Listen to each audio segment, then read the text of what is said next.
Good evening, everyone. And I had talked about it in my previous lecture, but I'm again repeating things. जैसे हम geography पढ़ रहे हैं और geography पढ़ने के बहुत सारे तरीके होते हैं. कैसे भी जो जो गोल है वो ये है कि ये जो गोल है इसके बारे में सब कुछ आना चाहिए, हम गोल ना हो जाए. पढ़ाने के लिए जब हमने ज्योग्राफी को स्टार्ट किया था तो इसका ये तरीका रहेगा. फर्स्ट मैपिंग, तो हमारा मैप वाला पार्ट पढ़ा के ख़त्म हुआ है. उसके बाद जैसे टेक्निकल लेवल पर लोग इसी को दो पार्ट में बांटते हैं. एक पार्ट बोलते हैं फिजिकल ज्योग्राफी. इसी फिजिकल ज्योग्राफी के 4 पार्ट हैं. एक उसमें से है ओशियानोग्राफी, एक उसमें से है जियोमॉर्फोलॉजी, एक क्लाइमेटोलॉजी, चौथा सॉइल, और इसके अलावा एक पूरा का पूरा सब्जेक्ट है इंडियन ज्योग्राफी. यही प्लान है. प्लान कुछ इस तरीके से है. मैप्स तो इसीलिए देखते ताकि मैं बात करूं या आप बात करें तो ज्योग्राफिकली हम लोकेशन बेस्ड बात कर सकते हैं. अदरवाइज यही कोर ज्योग्राफी का पार्ट है. यही ग्लोब है. ओशंस पढ़ा के ख़त्म हो जाएगा. लैंड, इसी को जियोमॉर्फोलॉजी बोलते हैं. 2 पार्ट ख़त्म हो गए. Third climate, fourth soil geography. यही 4 को मिला के लोग इसको फिजिकल ज्योग्राफी या कोई इसको वर्ल्ड ज्योग्राफी बोलता है. जब ये चारों पढ़ के ख़त्म हो जाते हैं, इसमें बहुत सारे कॉन्सेप्ट लगते हैं, कॉन्सेप्चुअल क्लैरिटी लगता है. जब ये पढ़ के ख़त्म हो जाते हैं तो उन सारी चीज़ों को और फैक्ट वैक्ट के साथ, हिमालय कहाँ है, ये वाला पास कहाँ है, वेस्टर्न घाट कहाँ है, गंगा ऐसे जाती है, गंगा ऐसे जाती है, यमुना ऐसे जाती है, ऐसे करते करते हम फैक्ट और कॉन्सेप्ट्स के साथ इंडियन ज्योग्राफी वाला पार्ट ख़त्म करते हैं. हमारे अगले कुछ दिन का प्लान यही रहेगा. उस केस में ये वाला पार्ट पढ़ाकर ख़त्म हो गया तो स्वाभाविक सी बात है कि आज से लेकर कुछ दिनों तक हम ओशियानोग्राफी पढ़ेंगे. तो सर ओशियानोग्राफी में क्या पढ़ा रहे हैं और कैसे, सुनते हैं.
ओके, सुनते हैं।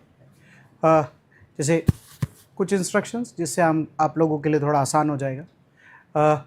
हम लोग जब मैपिंग करते हैं तो बहुत ज़्यादा नोट मेकिंग की नौबत नहीं आती, आदमी स्क्रिबल भी करता रहता है तो काम हो जाता है। जब सब्जेक्ट स्टार्ट होता है तो नोट मेकिंग की नौबत आती है। नोट मेकिंग में ऐसा है कि आज का दिन, कल का दिन, कुछ ऐसे दिन होते हैं जो टेक्निकल होते हैं, थोड़ा साइंस होता है, थोड़ा लॉजिकल बात होता है, तो इफ़ेक्टिव नोट मेकिंग नहीं होती कभी कभार। तो जब हम लोग पहले पढ़ाई किया करते थे, जब ये वीडियो लेक्चर्स नहीं थे, तो होता ये था कि आज का लेक्चर अगर मिस हो गया तो जो भी पढ़ाया था सर मैम ने, हमको कंपलसरी वो पड़ोसी या हमारे दोस्त का हमको नोट्स लेकर उसमें से लिखना पड़ता था, उसी में वो समझना पड़ता था। उस बच्चे से भी पूछना, भाई ये क्या लिखा है तूने, इसको समझा तो सही। वो भी बोलता था नहीं पता यार क्या बोल रहे थे। तो वो जो नॉलेज ट्रांसफ़र होता था उसमें गैप रहता था। अब क्या होता है, अब वो सब चैलेंजेस नहीं आते। फिर से 2x जो बोला वो, ये भी सबकी अवेलेबिलिटी होती है, तो there is no challenge as such. तो कभी कभार नोट मेकिंग का काम आज हो सकता है, बट आज फर्स्ट डे है, इंट्रो है, तो थोड़ा समझाने की इच्छा मेरी ज़्यादा है। क्लास जितना ज़्यादा इन्वॉल्व रहता है उतना बढ़िया रहता है। पुराने बचपन के दिन याद दिलाने की कोशिश करूँगा, जो बुरा बचपन बीता साइंस का, वो धड़ धड़ याद आने लगेगा कि जो भी बोल रहे हो सब समझ आ रहा है, पर जो भी पूछ रहे हो कुछ भी नहीं आ रहा है। तो बस वो याद आता रहेगा, क्योंकि density is equal to mass upon volume होता है। तो कैसे बढ़ता है, कब घटता है, क्या होता है, ऐसे सब छोटी मोटी प्रॉब्लम्स आती रहेगी। इसको मैंने इस तरीके से बांटा है। सो फर्स्ट थिंग्स फर्स्ट, जैसे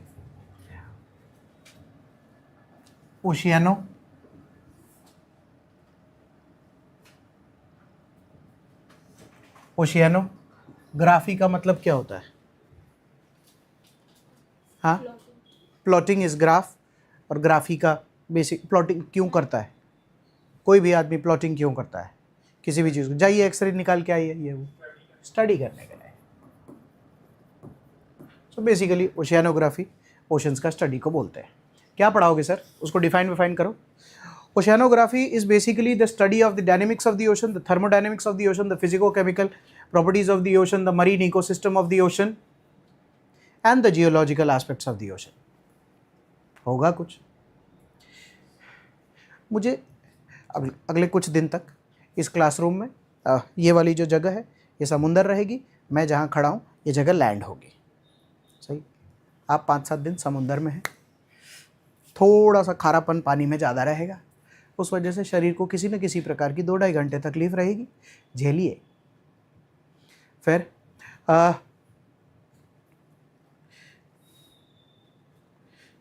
मैं अगर बच्चों से पूछूं कि बता तू मुझसे क्या एक्सपेक्ट करता है कि मैं तेरे को जब ओशियानोग्राफी ख़त्म हो जाए तो मैं क्या पढ़ा के ख़त्म करूं, मतलब what do you want to learn?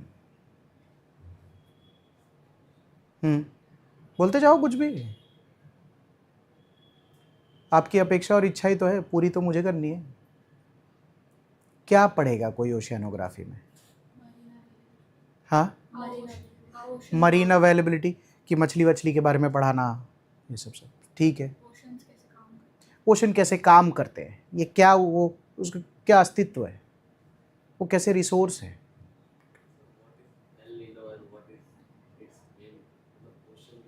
El Nino क्या होता है ये, तो सर जो भी इससे रिलेटेड फिनोमिना है वो सब कुछ पढ़ाना। ओके, और बताओ। सुनामी के, ओपन बुक चीटिंग कर रहा है, सुनामी कैसे आती है? हाँ ठीक है, और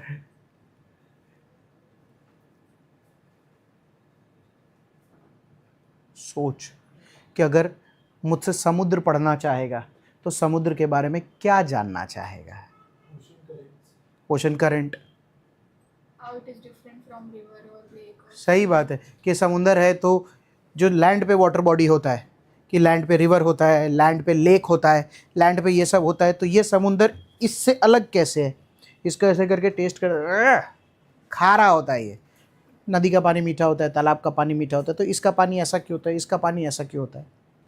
हर थोड़ी थोड़ी देर पे ये वेव क्यों आती है? कभी भी समुद्र के किनारे खड़े रहो तो आके पहले जूता गीला करती है, फिर दूसरी जगह कभी घुटना गीला हो जाता है, कभी खड़े रहो तो पता चलता है मुंह तक ही आ गया है। आए तो व्यवस्थित आ, कोई उसमें सीक्वेंस ऑफ इवेंट्स में कुछ सटीकता क्यों नहीं है? क्योंकि नदी में तो खड़े रहते तो ऐसा कभी नहीं होता कि नदी का पानी उछल के ही आ गया अचानक से। समुद्र में ऐसा क्यों होता है? और हाँ, वो अर्थक्वेक होता है क्या उसमें? क्या होता है? अच्छा, धरती का इतना बड़ा एरिया पानी से क्यों ढका हुआ है? क्योंकि 30% ही लैंड है, 70% पानी है, तो इतना पानी क्यों है? टापू के बारे में पढ़ाना, मछली के बारे में पढ़ाना। किसी जगह जाते हैं तो इच्छा थी कि आज ऑक्टोपस पकड़ के आए, ऑक्टोपस मिला ही नहीं। तो किसी जगह ऑक्टोपस मिलता है, किसी जगह वेलफिश मिलता है, किसी जगह मछली, किसी जगह कुछ भी नहीं मिल रहा। ऐसा क्यों? ये टापू अलग अलग क्यों दिखते हैं, बड़ा टापू, छोटा टापू? ऐसी बहुत सारी चीज़ें जो अपने को समझनी है, बराबर है। हम गेम वहीं से स्टार्ट कर रहे हैं। हिंदी में भी बात रखेंगे। जैसे oceanography is the study of the dynamics of the ocean. Dynamics का हिंदी में मतलब क्या होता है? डायनेमिक मतलब क्या है? जो भी चीज़ बदलता है। Thank you. अब यहाँ पर लिखा है बदलता में वेव्स, टाइड्स, करंट। इस टॉपिक को अगर छोड़ दे तो मेरा आपसे क्वेश्चन है, ये समुद्र है, ये लैंड है, समुद्र में पानी है। मुझे आप में से कोई भी अगर बता सकता है, मैं कह रहा हूँ कि इस पानी को हिला के दो भाई, तो मेरा सवाल ये है कि किस किस दिशा में ये पानी हिल सकता है? किस किस दिशा में ये पानी हिल सकता है?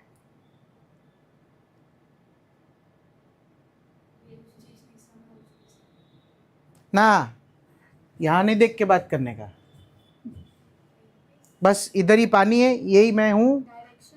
डायरेक्शन को ही दिशा कहते हैं। किस किस नॉर्थ साउथ कहाँ जाएगा? जैसे एक उसने बोला ये पानी इधर आ सकता है, ये पानी पीछे जा सकता है, एक दिशा डन हो गई। अब हाँ क्या, हाँ अब ये क्या कह रही है, पानी इधर जा सकता है या पानी इधर जा सकता है? ठीक है डन। हाँ थैंक यू। पानी नीचे जा सकता है। देखो पानी ऊपर नहीं जा सकता है, सूर्य की रोशनी की वजह से इंसोलेशन और उसके बाद इवेपोरेशन या गुजराती मीडियम बाष्पीभवन की वजह से वो वाटर वेपर बन के ऊपर जा सकता है, पर ऐसे। ठीक है, डायरेक्शंस फाइनल हो गए। अब तो सर ये रहा पहला वेव। ऐसा है, वेव क्या होता है सर? आज इंट्रोड्यूस कर रहे हैं। वेव क्या होता है सर? ऐसा है, वो लड़का लड़की हाथ पकड़ के, पता है, नदी किनारे चलते हैं, समुंदर किनारे चलते हैं, तो वो थोड़ा सा पैर गीला हो जाता है, वो उस पर थोड़ा सा पानी डालता है, हाँ उसके मुंह पे पानी आता है, उसकी ड्रेस गीली हो जाती है, ये सब करते हैं। वो जो कभी कभी आ रहा होता है और कभी कभी जा रहा होता है, फिर जब अपने बीच पे जाते तो ऐसे करके खड़े होते कि नहीं नहीं नहीं नहीं मेरा जूता नहीं गीला होना चाहिए, वहाँ तक जो तुम आखिरी तक देखते हो, और वो वहीं से लौट जाता है। लोग वीडियो बनाते हैं आजकल, वो वेव होता है। कुछ लोग खाली अपना तलवा गीला करते हैं, तो जूता उतार के, थोड़ा सा पैंट उतार के, पैंट चढ़ा के, हाँ वो वेव होता है। तो इस आइटम के बारे में बताओ, तुम क्या समझते हो, ये क्या होता होगा? अनसर्टनिटी बहुत अजीब प्रकार की है। कभी ज़्यादा आ जाता है, पीछे पीछे भाग, किसी किसी का प्लान फंबल हो जाता है, अचानक से शरीर तक चढ़ जाता है, और कभी कभार जैसे वो खींचता है अपनी ओर, थोड़ा आगे गए तो लगा अरे इस बार तो आया ही नहीं पैर तक, तो आदमी एक कदम और आगे बढ़ाकर वहाँ तक चला जाता है, खींच ही लेता है। उसके बाद इतना आ गया कि अब कपड़े बदलने की नौबत आ जाएगी। It's very uncertain. इसका दिशा कौन सा है? क्यों आता है सर? क्यों आता है सर? सुनो सुनो, एक मग में पानी ले रहा हूं। मग में पानी लेने के बाद जब ऊपरी स्तर पे करके अगर मग में ऊपरी स्तर पे खाली हवा चलाई जाए, हवा चलाई जाने पर जो ऊपर के स्तर का पानी जब हिलता है ना और उसमें से कुछ उड़ा कर आता है ना, वो उस रैंडमनेस को वेव कहते हैं। इसका मतलब वेव हमेशा हमेशा ये समुद्र के ऊपर बहने वाली हवा, और वो हवा किस वजह से दिशा में आती है, फिर वो हवा वापस उधर से जा रही है, इस वजह से उसके ऊपर का जो पानी है वो आता और जाता रहता है, और गांव उसको वेव का नाम देता है। Are you okay with me? ये वेव होता है। तो अब मुझे क्या लिखना है पता है? What is wave sir? जैसे ना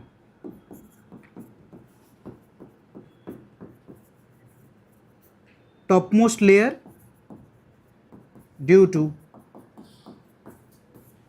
विंड इज कॉल्ड वेव। तो अब हमको कनेक्ट करते हुए जाना पड़ेगा कि क्या होता है। Topic change. ओके बच्चों, व्हाट इज विंड? हाँ, moving air is called wind. तो अगर ये मूविंग एयर है and if it is called wind, so my next question is why the hell did the wind move? It should have stayed there. हवा चली क्यों? सवाल समझ आ रहा है? हवा चली क्यों? Change in pressure. So atmospheric pressure, change in atmospheric pressure. So if there is a change in atmospheric pressure, then the wind flows from high pressure to low pressure. So then the wind flows from high pressure to low pressure. Okay जा रहे हैं? My next question. Low pressure तक हवा आई है,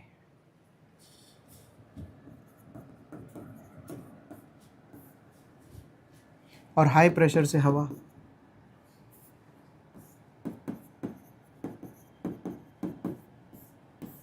निकली है। तो सवाल, हाई प्रेशर निकाला तो लो पर आई या लो बुलाया तो हाई से आई?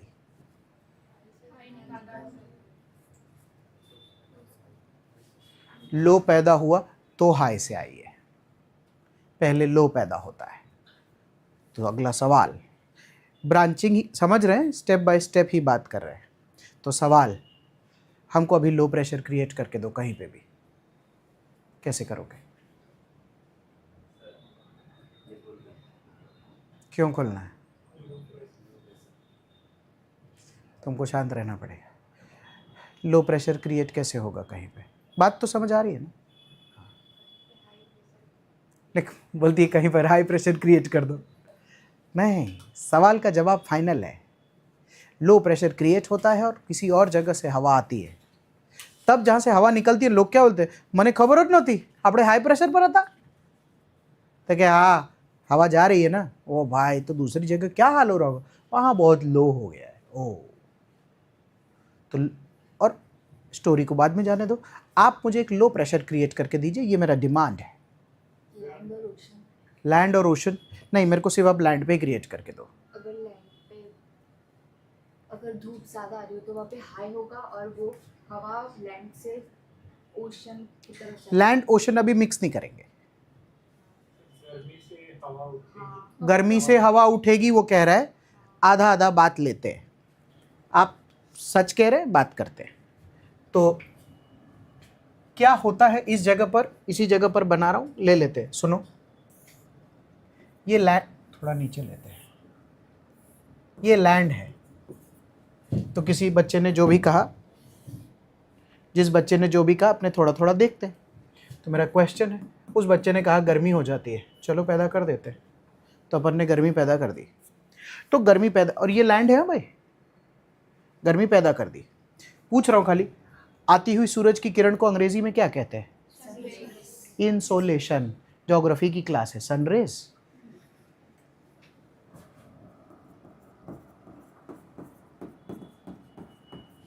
इनकमिंग सोलार रेडिएशन का छोटा वर्जन इंसोलेशन होता है, सनरेज। ठीक है, 12 तक वही होता है।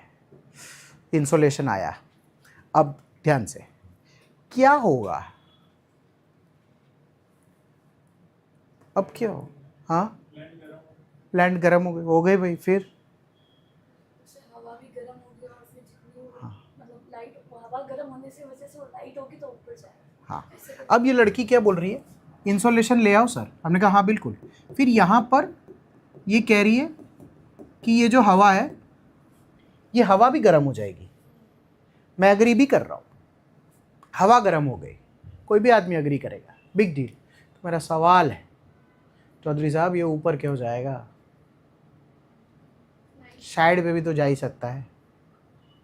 कोई बोला लाइट होगा, हाँ तो लाइट हो जाएगा। लाइट का मतलब, ये लड़की कह रही है लाइट मतलब रोशनी नहीं, लाइट मतलब हल्का। तो हल्का हो जाएगा, ये ऊपर चला जाएगा। क्यों? हाँ, मैंने तो लैंड लिखा है, मॉइस्चर तो कभी निकलेगा ही नहीं। सूखी जमीन थी, रेगिस्तान, राजस्थान। सही है ना? क्या होगा? ऊपर क्यों जाएगा? 7th स्टैंडर्ड साइंस या 8th स्टैंडर्ड साइंस? मॉइस्चर बिल्कुल ऊपर नहीं जाएगा। हम राजस्थान में हैं, रण एकदम थार, सऊदी अरब का डेजर्ट ले लेता हूँ, अभी मॉइस्चर किधर से लाएगा? और धूप गायब कर नहीं सकता उधर, वही अवेलेबल है। क्या होगा? हाँ, डेंसिटी। हम रण में हैं, जबरदस्ती तुम जमीन मत बदलो यार। The space is constant. बात करते हैं, क्या कॉन्सेप्ट है सर ये? यहाँ लेते हैं, कुछ पूछता हूँ, थोड़ा डीप है बट समझ आ जाएगा। सन की भाषा, अगर मैं सन को इंसोलेशन ना बोलूं तो सन वर्ल्ड का एक्स चीज का स्रोत है, energy. Sun is energy. Okay, school में पढ़ा होगा, energy can neither be created nor be destroyed, it is transformed from one form to another. तो एक क्वेश्चन है, ये आया, सुनना, ये आया और इस जगह को क्या दिया इसने? एनर्जी, है ना? तो इस जगह को एनर्जी देगा, तो ये जगह ले लेके किस प्रकार का एनर्जी क्रिएट करेगा? एनर्जी दो ही होती है, काइनेटिक करेगा, पहले पोटेंशियल एनर्जी। तो इस जगह पर पोटेंशियल एनर्जी अगर लेते हैं, पोटेंशियल एनर्जी का फॉर्मूला क्या होता है? mgh, m इंटू जी इंटू एच। बचपन सही है? हाँ तो भाई आ जाओ, आते रहो। पोटेंशियल एनर्जी क्रिएट, पोटेंशियल का मतलब क्या होता है? हाँ हाँ हाँ हाँ, पोटेंशियल एनर्जी क्रिएट होगी। अब क्या करूँ? हाँ, अब उसको काइनेटिक एनर्जी में तब्दील कर देते हैं। क्यों? यही तो एनर्जी की दुनिया का रूल है ना, कि energy can neither be created not be destroyed, it is only transformed from one form to another. Formula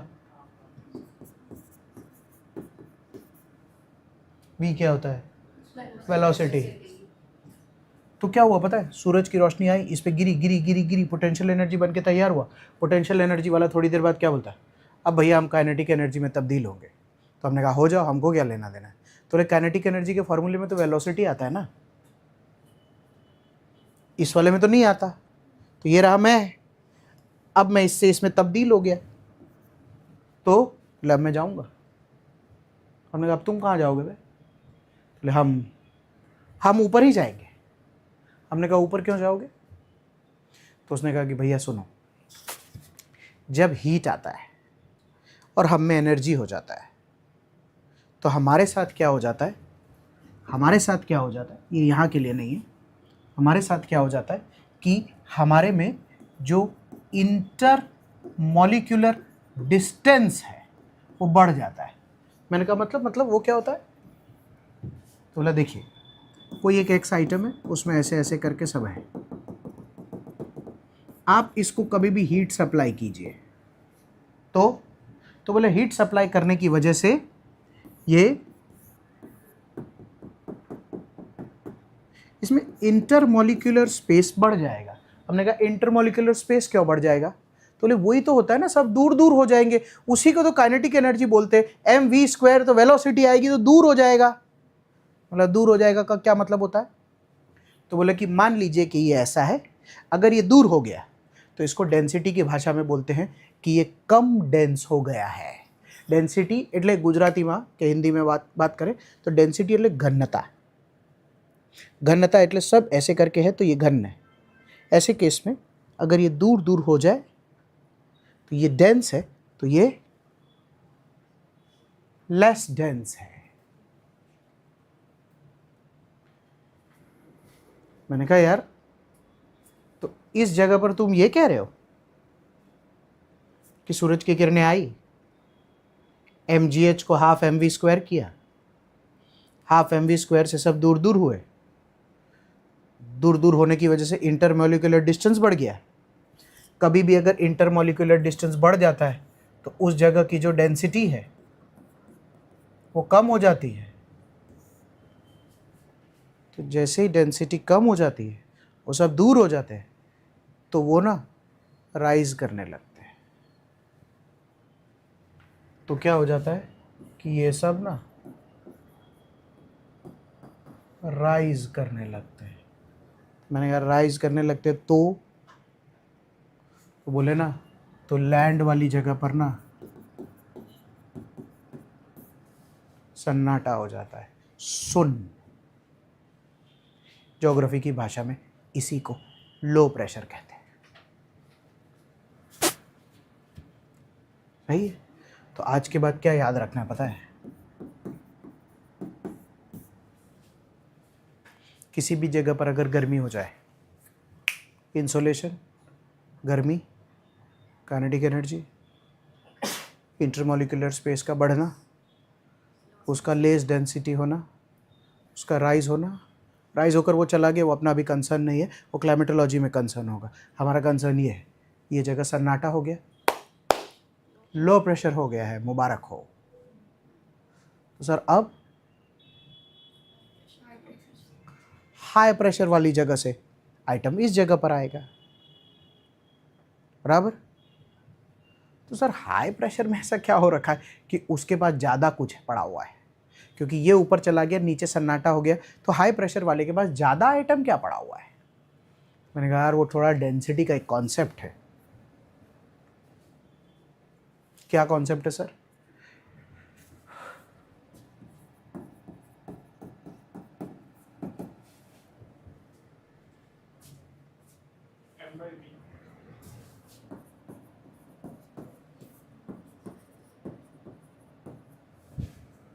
Density is equal to mass upon volume.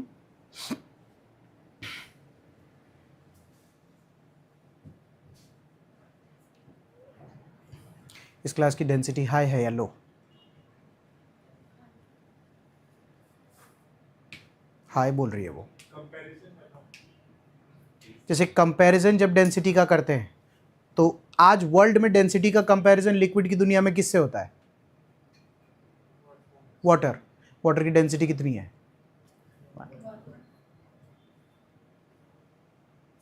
तो इसका भी कोई स्टैंडर्ड लैंडमार्क होगा। क्या बोला तूने? इस क्लास की डेंसिटी कम है कि ज़्यादा? ज़्यादा बोल रहे हैं। जैसे मैं क्लास की डेंसिटी कम बोल रहा हूँ, कोई जस्टिफाई अगर कर सके तो, कि आपने कम कैसे बोल दी?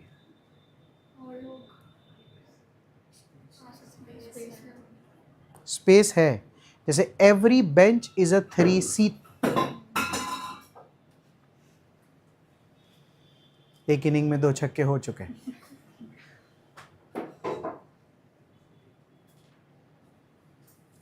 आगे वाले बेंच, आगे वाले बेंच, वो तो स्लोप है, वो जियोमॉर्फोलॉजी में पढ़ाऊंगा स्लोप का concept.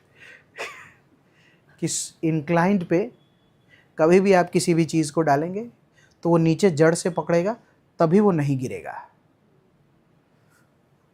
Rootless item if put on an incline just needs में फॉल। आ जाओ, बचपन की कुछ बातें करते हैं। सो जगते रहना। इस क्लास का वॉल्यूम कैसे मापूं?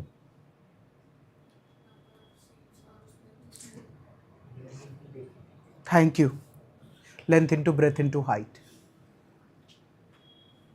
इस क्लास का मास कैसे नापूं? हाँ, स्टूडेंट्स के हेड तो लेते हैं। सपोज इस क्लास का length into breadth into height, suppose ऐसे ही लिख रहा हूँ 100 है, सही है। अभी अगर मास लेता हूँ, नंबर ऑफ स्टूडेंट एग्जाम्पल ले रहा हूँ 50, सही है। तो इस क्लास की डेंसिटी कितनी आई? तो मैंने कहा कि इसी को अब डायग्रामेटिक फॉर्म में ला। तो क्या किया तुमने क्लास ली और क्लास में से 50 वो बनाए, सही है। मैंने अभी अप फ्रंट ये कहा कि क्लास की डेंसिटी कंपैरेटिवली लो है, क्यों? हाँ, 50 बच्चे नहीं है, नहीं अभी 50 है मान ले, तो क्लास की डेंसिटी अभी लो क्यों है? हाँ, क्योंकि और आ सकते हैं, किसी किसी बेंच पे जगह खाली है ना, तो और आ सकते हैं। इसका मतलब क्लास अभी वॉल्यूम ज़्यादा नहीं है, क्लास का वॉल्यूम फिक्स है। इस क्लास में सिर्फ मास कम ज़्यादा होता है। ज़्यादा बच्चे आ जाने पर दीवार नहीं तोड़ी जाएगी, उसी क्लास में भरा जाएगा। आप मुझे पहले 5 मिनट दीजिए।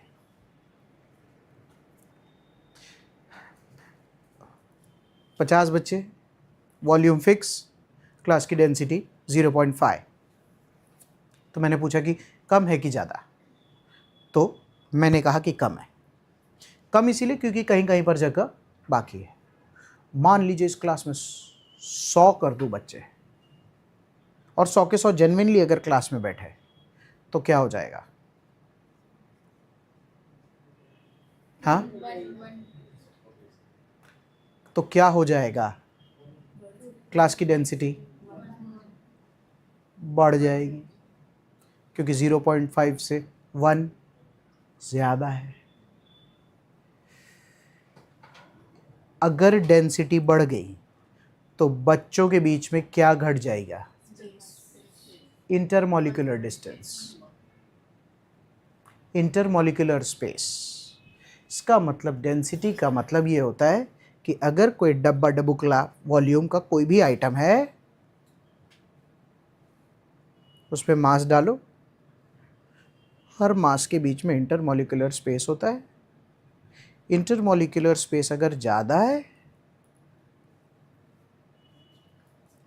सॉरी उतना ही रखना है।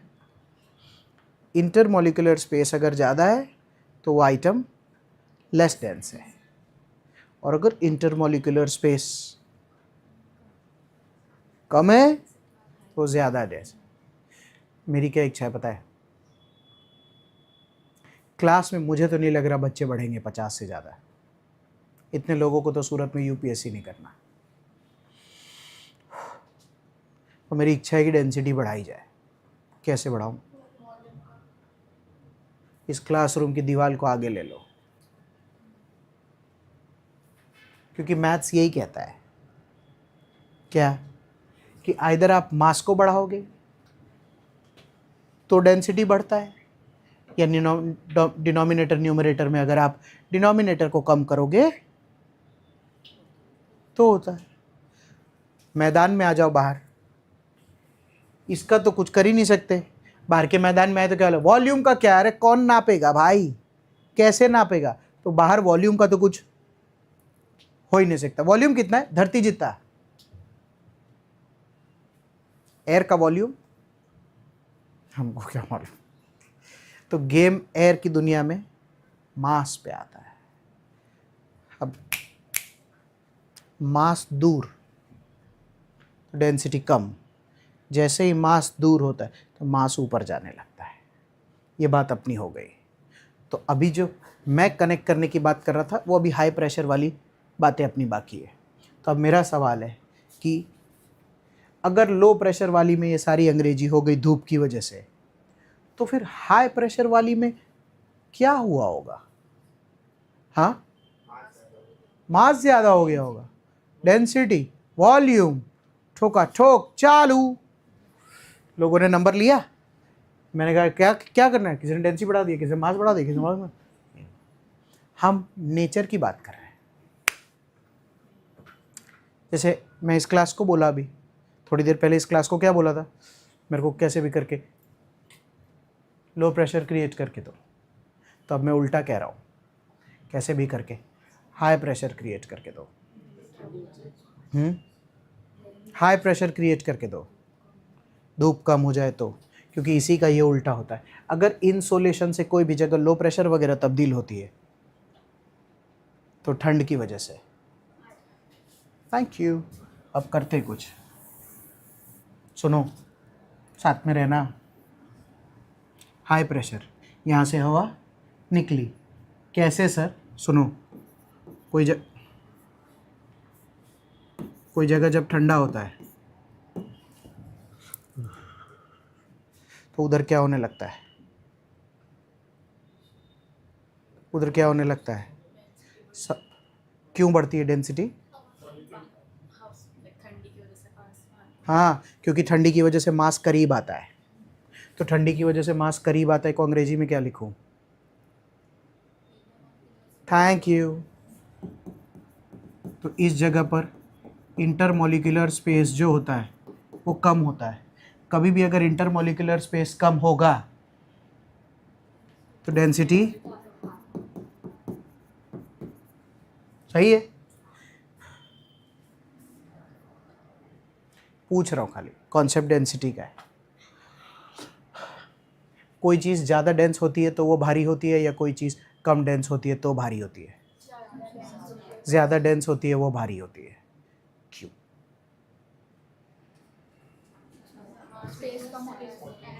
मास ज़्यादा होता है। हेलो। तो दुनिया में कोई भी चीज़ अगर ज़्यादा डेंस है तो वो हमेशा भारी है। फिर मैं 5 मिनट का ब्रेक दूंगा ये सब बातें वापस से रिकॉल करने के लिए, कोई भी चीज़ पे।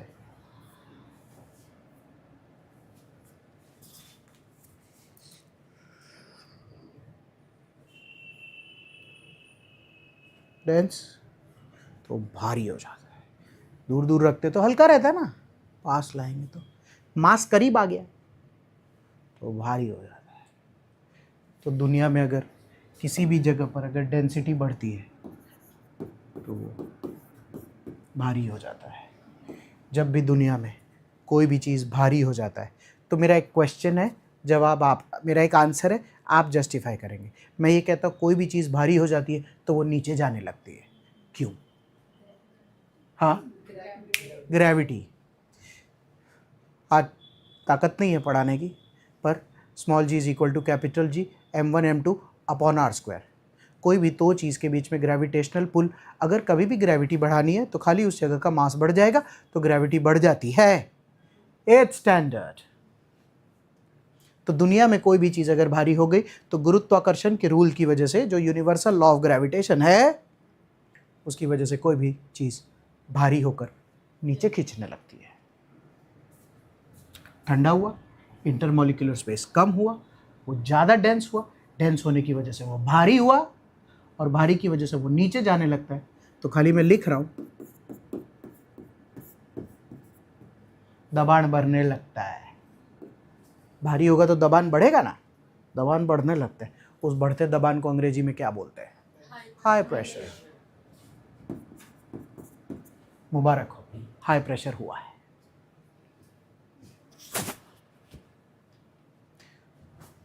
लो प्रेशर लेते हैं।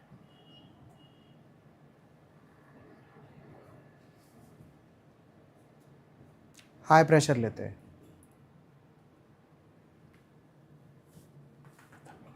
और तेज, और तेज।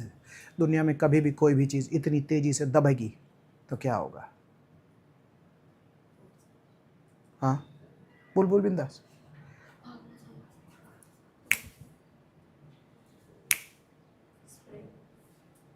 कोई भी चीज़ देख लो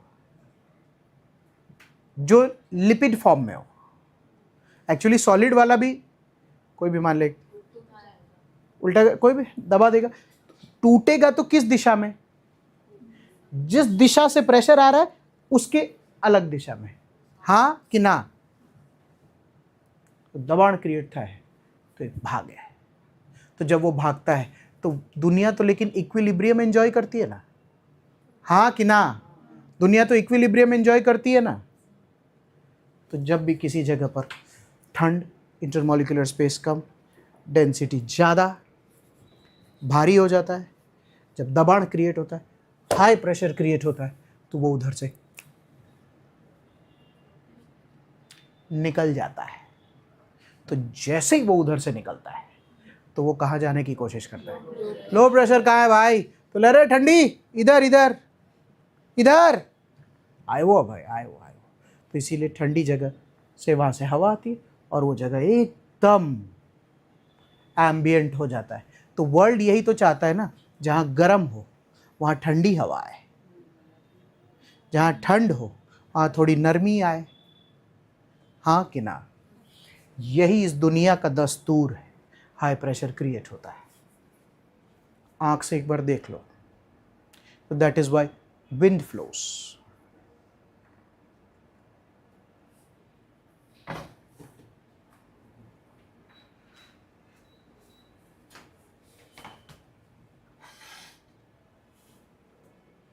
That is why wind flows. इसका सब उल्टा इधर होगा। इंटरमॉलिक्यूलर डिस्टेंस बढ़ता है, डेंसिटी घटता है। ये ऊपर का डायरेक्शन होता है, ये नीचे का डायरेक्शन। समझ आ रहा है ना? एग्जैक्ट ऑपोजिट होता है। So I have 2-3 questions to ask. मैं आए इस क्लासरूम का दरवाज़ा खोल देंगे तो क्या होगा?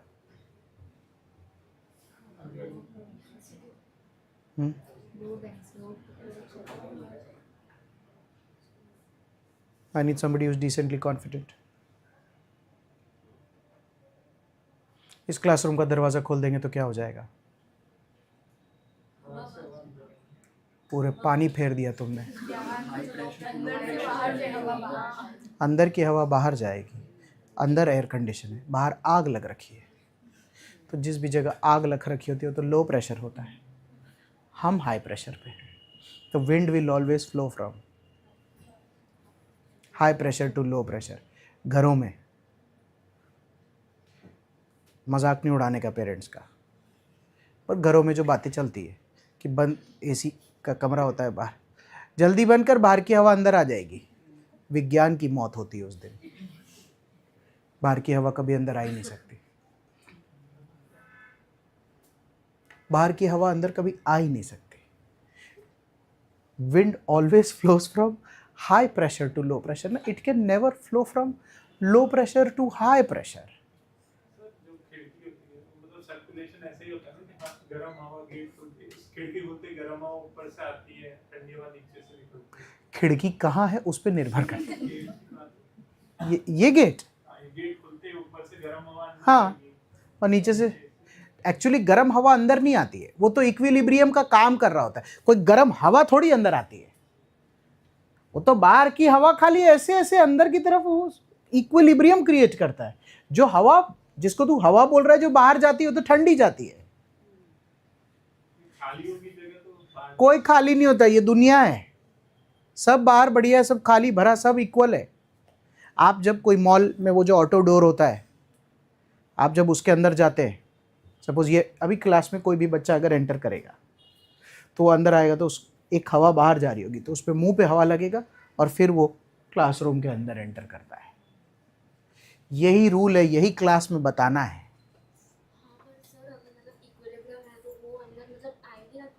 तो फिर जब दरवाज़ा आप खुला छोड़ देंगे 1-1.5 घंटे के लिए, तब तो इक्विलिब्रियम होगा ही ना। मैं तो खाली एक बार हवा चलाने की बात की कि अभी दरवाज़ा खोल देंगे तो अंदर की हवा बाहर आएगी या बाहर के अंदर जाएगी। ताकि एप्लीकेशन टेस्ट कर लिया जाए। हाँ कि ना? Anybody wants to ask? हम डुमस जा रहे हैं अभी अगले 5 मिनट में, बोर्ड पे खाली। चले चले? एनीबडी? एसी हवा अंदर रूम के अंदर खींच रहा और खींच भी रहा है। एसी रूम हवा रूम के अंदर नहीं भेज रहा है। जैसे एयर कंडीशन जो होता है, एयर कंडीशन 5 मिनट वर्किंग बात कर सकते हैं, ऐसा कुछ नहीं। जैसे ये जो पट्टी है, इससे हवा अंदर आती है, तो कैसा है कि दिस इज कोल्ड एयर जो बाहर बिजली कंज्यूम होके तैयार हो रहा है। वर्किंग तो पूरा नहीं पढ़ाऊंगा आज, नहीं तो सब ड्रिफ्ट हो जाएगा। बट ऐसा है, जब आप क्लासरूम में आते हैं तो आप गर्म जगह से आते हैं, तो गर्म जगह की वजह से आपके शरीर पे पसीना होता है, क्योंकि शरीर पर्सपायर करता है। आप अंदर आते हैं, अंदर एयर कंडीशन का एक ऊपरी हिस्सा है जो ऐसे करके खुलता है, जिसमें से जाली निकलती है और सब साफ करते हैं। हाँ, ये ऊपरी हिस्सा है एक। वो ऊपरी हिस्सा का काम ऐसे करके आपका सब कुछ खींचने का है।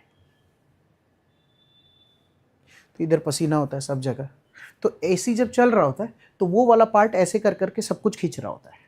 तो जैसे क्या करता है, थोड़ी ही देर में वो यहाँ पे से पानी खींच लेता है। तो जब वो यहाँ से पानी खींच लिया तो पानी ऊपर चला गया। पानी जब ऊपर चला गया तो एक बार के लिए तेरे को शरीर में रिलैक्स लगने लगा।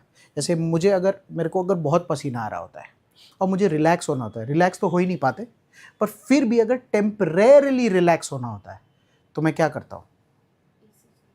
नहीं, मैं बाहर हूँ कहीं। शरीर की प्रवृत्ति के यूं यूं करते हैं, उससे तू क्या चाह रही है कि क्या हो जाए? ठंडी हवा क्या करके दे? हमको ना पसीना सुखाने का ही टारगेट होता है। कोई यूं यूं करता है तो भी पसीना सुखाता है। कोई क्या करता है, जेब में से रुमाल निकाल के ऐसे करके पोंछता है, रुमाल से पोंछता है। तो इसका मतलब क्या है? First sense of respite is शरीर पे से पसीना जीरो करो। एसी यही काम करता है, सबके शरीर पे से पहले पसीना खींचना शुरू करता है। 10 मिनट्स के अंदर अंदर हाथ के ऊपर का जो मॉइस्चर है वो हवा में आ जाता है। तो अपने को लगता है अब ठीक है, फिर वो मॉइस्चर पीछे चला जाता है। तो एक जाली लगी हुई है, क्लास खुलता है बंद होता है तो बाहर से धूल भी आता है। तो जब एसी खींच रहा होता है ना सब कुछ, तो इसीलिए वहाँ जाली लगा रखी है कि धूल को अंदर नहीं लाना है भाई साहब। गर्म हवा और पानी साथ में हो तो 2 ही आइटम देना है। तो धूल इसीलिए जाली पे चिपक जाती है, गर्म हवा और पानी चला जाता है। ऊपर जो आइटम पड़ा रहता है एसी का, उसको क्या बुलाते हैं लोग? कंप्रेसर। कंप्रेसर को, कंप्रेस का मतलब क्या होता है? हाँ, सही है, टू कंप्रेस। टॉपिक थोड़ा ऑफ जा रहा है बट काम बहुत आएगा। क्या कंप्रेस हो रहा है? हाँ, एयर नहीं कंप्रेस हो रहा है। कौन सी चीज़ का मॉलिक्यूल? Water molecule. क्योंकि पता है, वाटर का एक दस्तूर है,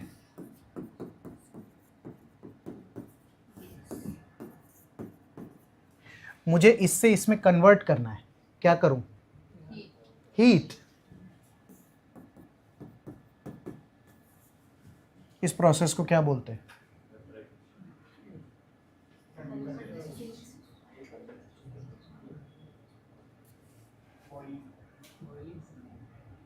हमें लगा मेल्टिंग होता है।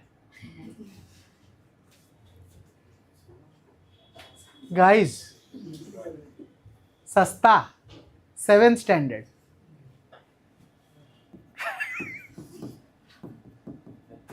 ऊंची ऊंची। क्या क्या होता है? नहीं मालूम, पता। लिक्विड टू गैस को क्या बोलते हैं? इवेपोरेशन।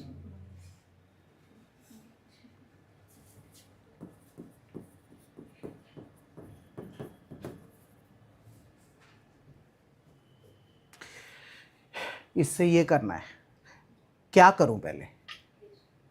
हाँ, मैं कह रहा हूं इससे ये करना है, क्या करूं? कूलिंग। तो जब H आपने ऐड किया है तो यहां पर H, तो हम बोलते कि हीट सबट्रैक्ट कर दे, कन्वर्ट થઈ જાય कंडेंसेशन।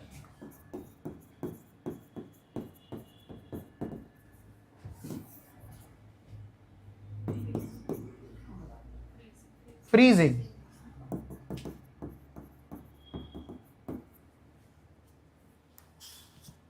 मेरे शरीर की चमड़ी पे से जो पानी लिया था वो कौन से स्टेट में लिया था? हाँ, gas, because it is water vapour and water vapour is a gas. 7वीं कक्षा की किताब में लिखा है water vapour is a gas.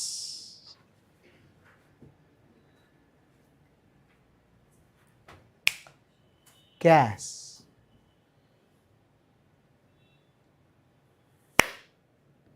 क्या किया? कंप्रेस। कंप्रेसर यही करता है, इसीलिए वो आउटलेट में से पानी गिरता है। हमारा पसीना ही है वो, फॉर्म थोड़ा अलग है। नमक चमड़ी पे ही छूट जाता है, इवेपोरेट वाटर होता है। अभी समुद्र में आएंगे तब ये सिखा दूंगा, सिंपल है। तो एयर कंडीशन क्या करता रहता है? खींचता रहता है, खींचता रहता है, सब जगह से खींचता है, फिर वो इधर आ जाता है, फिर इधर से वो लेता है, फिर वो पीछे जाता है, बाहर कर देता है। तो सबसे पहले मेरा पसीना सूख जाता है, तो मेरे को 10 मिनट में ठीक लगता है। और ये जो नीचे वाला वेंट है, ये खींचता रहता है, नीचे वाला वेंट ठंडी हवा देता रहता है। तो क्लासरूम का, इसीलिए बोलते हैं दरवाजा बंद कर। तो जो क्लासरूम का एयर का टेम्परेचर है, जो भी अभी रिमोट पे मान ले 24-25 डिग्री दिख रहा है, चालू रहते रहते 2-2.5 घंटे में पूरे क्लास का टेम्परेचर 25 डिग्री हो जाता है। जब 25 डिग्री हो जाता है तो बहुत एम्बियंट टेम्परेचर हो जाता है। हमारा बॉडी ना रिएक्ट ही नहीं करता उस टेम्परेचर पे एक पॉइंट के बाद। क्यों? दिक्कत क्या है? एम्बियंट टेम्परेचर है वर्ल्ड का। जैसे ठंड हो जाए 16 डिग्री पे, अभी इसको कर दूँ दोनों एसी को, 15 मिनट के अंदर क्या होगा? और ज्योग्राफी की भाषा में, नहीं ज्योग्राफी की भाषा में इंटरमोलिकुलर स्पेस घट जाएगी, डेंसिटी हाई हो जाएगी, वहाँ दबाण થઈ જાય આમ तक, तो कहीं यूँ हो जाएगी। तो 16 भी बराबर नहीं है, 35 तो है ही नहीं। तो 35 में क्या बोलते आने का? अगर ऐसे 3-4 लोग एक साथ बैठने लगते तो उसमें से बोलते भाई दूर बैठना, थोड़ा जगह है तो क्यों नहीं। फिर जब आधा घंटा 45 मिनट हो जाता है, we are good to go. मतलब उसके बाद आप 2-3 घंटा भी बैठो, आप बोर हो रहे तो बात अलग है, अदरवाइज आपका शरीर उल्टा रिएक्शन नहीं देगा। डिसैलिनेशन प्लांट इसका एक पार्ट है, इसका एक तरीका है, ऐसा ही का मतलब इसमें वो उसमें ये वाला लॉजिक लगता है। आ रहा हूँ बस, अभी सैलिनिटी वगैरह आऊँगा तो वो सब बात तो कर ही सकते हैं। हाँ, मैं इसलिए बोला कि मैं आ रहा हूँ, वो बात करेंगे अपने, क्योंकि 2-3 मिक्स कर देगा तो फिर वो लगेगा कि ये कैसे हो गया। ओके, सिंपल कॉन्सेप्ट है। बचपन में ठीक से अगर इसको पढ़ देख लिया होता तो आज तकलीफ कम आती, बट कोई नहीं, जब जागे तब सवेरा।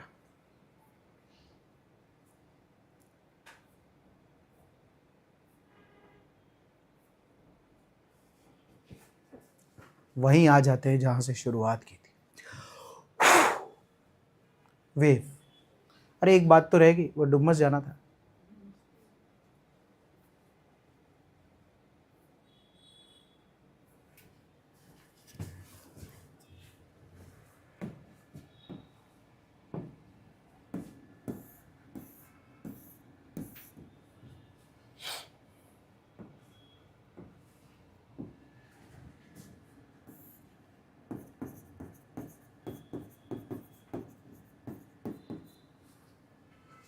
यहाँ लिखने की जरूरत तो नहीं है।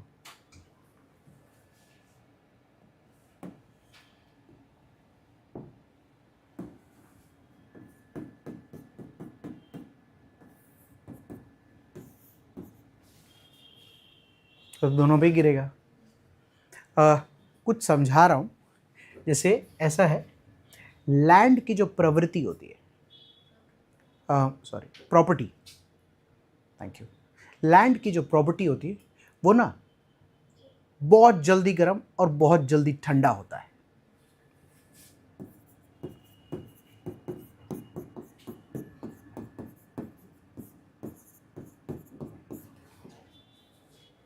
पानी, ये सूरज की किरणों के बेसिस पे, on the basis of insolation is what I am talking about.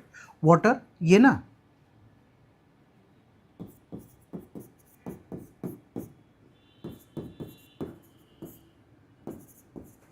ये टाइम लेता है। On a lighter note, which of them is the wife?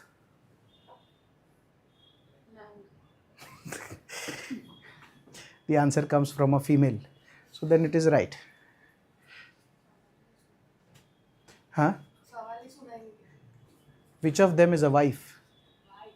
WIFE. Bairi.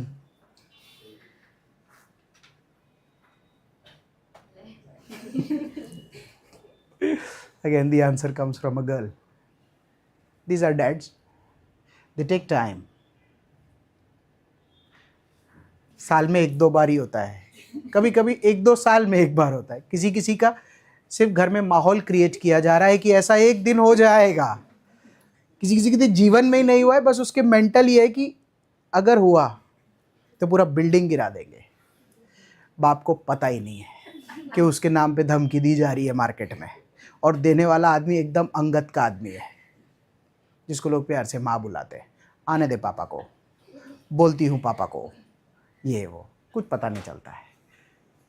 जल्दी ठंडा जल्दी गर्म, यही लाइफ की रियलिटी है। जब थोड़ी और उम्र हो जाती है और जब फादर बन जाते हैं या और बड़े हो जाते हैं, और मैच्योरिटी से अगर तुम असेसमेंट करने लग जाते हो, तो तुमको लगता है पूरी ज़िंदगी विलन बना के बिता दिया इसको तो यही नहीं पता कि गर्म होते कैसे हैं।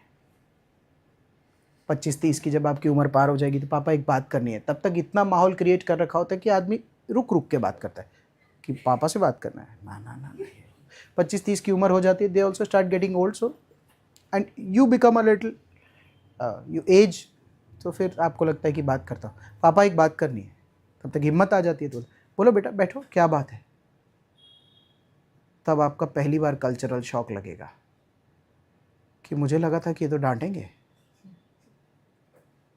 बैठूं, बैठो, पक्का, हाँ बैठो, बैठ, क्या हो गया, तब लगता है कि अब डांट देंगे। So that is how you sit for the first time and you realise.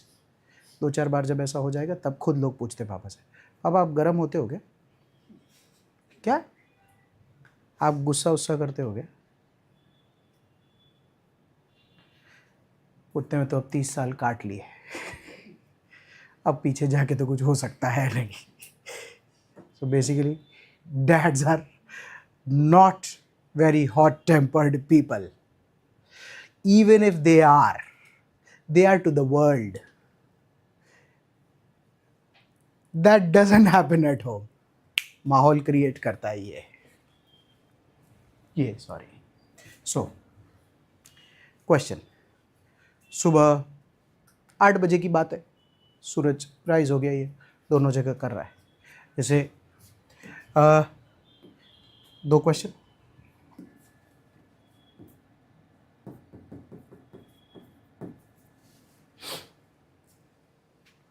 हवा कहाँ से कहाँ, इतना फास्ट जवाब दोगे तो पूरे कॉन्सेप्ट का क्या मतलब। खड़े थोड़ी डुम्मस में है यार, सोचने का तो पल लो।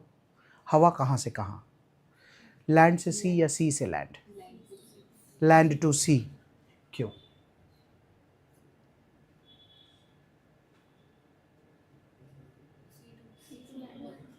क्योंकि पूरा कॉन्सेप्ट बर्बाद कर दिया। जल्दी गर्म हो गया, तो जल्दी गर्म हो जाएगा तो ये क्या हो जाएगा, low pressure, wind will always flow from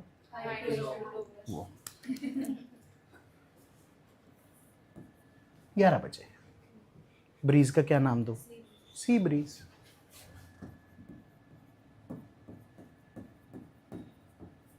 anybody wants to ask?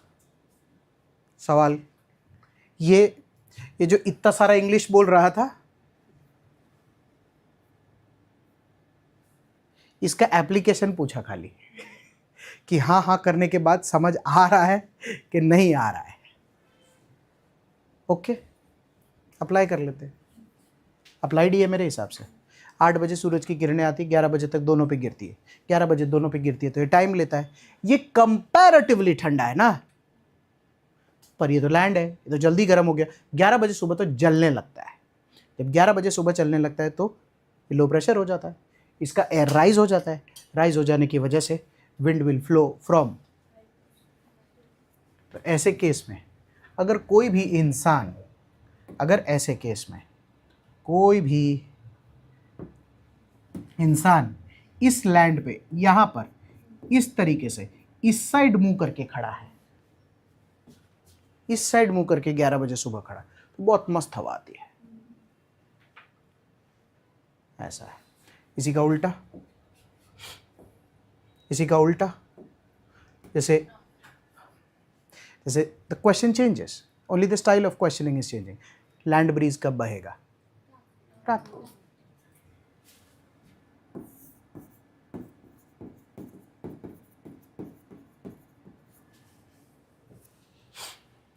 तो मेरी बहुत इच्छा है कि मैं मेरी वाइफ के साथ बीच पे जाऊं, थोड़ा वेव वगैरह भी देखना है। कब जाऊं? सुबह 10-11 बजे। क्यों? सी ब्रीज होती है तो 2 चीज़ें आएगी। ऐसे करके वॉक कर रहे हैं तो सामने से सी ब्रीज भी आता है। सी ब्रीज हमेशा ठंडा होता है कि लैंड ब्रीज? तो ठंडी हवा आती है। ठंडी हवा अपने साथ पहला वाला टॉपिक लेकर आती है, वेव्स। क्योंकि वेव क्या होता है, तो ही वेव चलेगी ना। तो इस दौरान मेरी वाइफ ने बोल दिया बहुत गर्मी है Kaushal, we are not going at 10-11 o'clock in the morning on the beach. फिर भी मुझे तो जाना है, तो मैं उसको प्रैक्टिकल लेवल पर क्या सजेशन दूं कि वो रेडी हो जाए।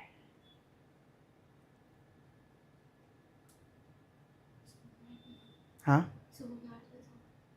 8 बजे मुश्किल है। मतलब क्वेश्चन ही 10-11 बजे का है। You start wearing loose clothes.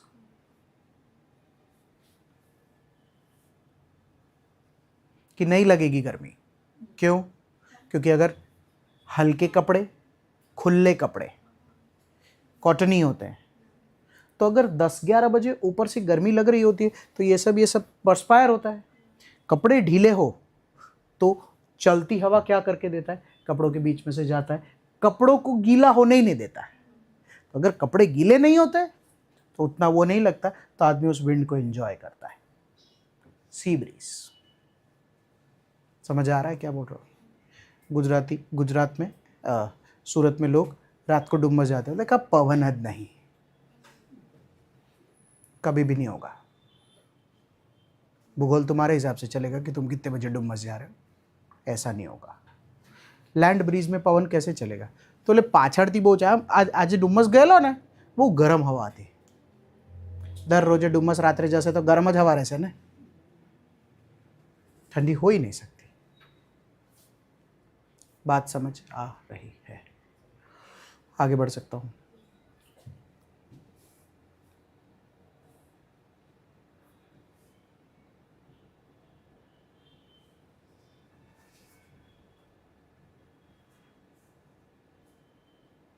ऐसे ही स्लाइड कुछ पूछना है? मतलब इसमें ऐसा पूछना था, तो ठंडी हवा कैसे आती है? कहाँ से? एसी में से। ये एसी का नहीं है, मतलब ये तो मैं एसी की ठंडी हवा कैसे आती है? वॉकिंग बता रहे थे तो वो पसीना तो चला जाता है, वो सब समझ आ रहा है। ठंडी हवा कैसे आती है? गैस से ठंडा होता है ना, gas.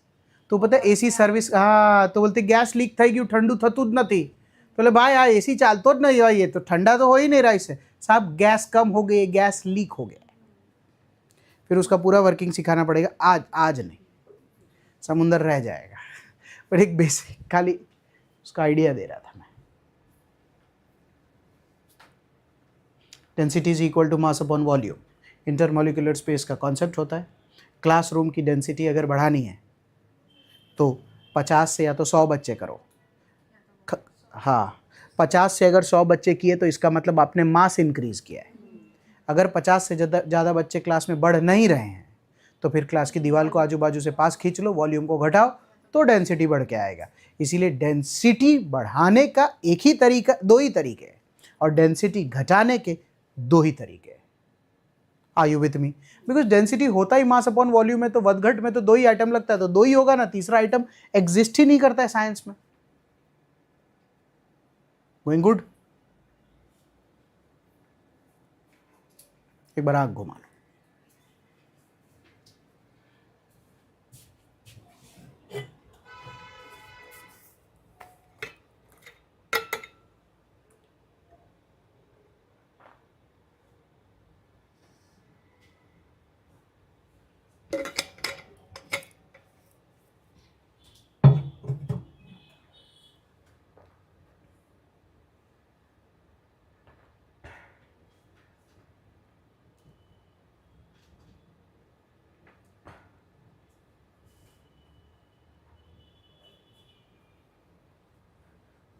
Okay?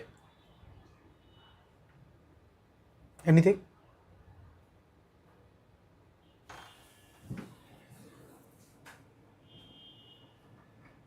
Anybody?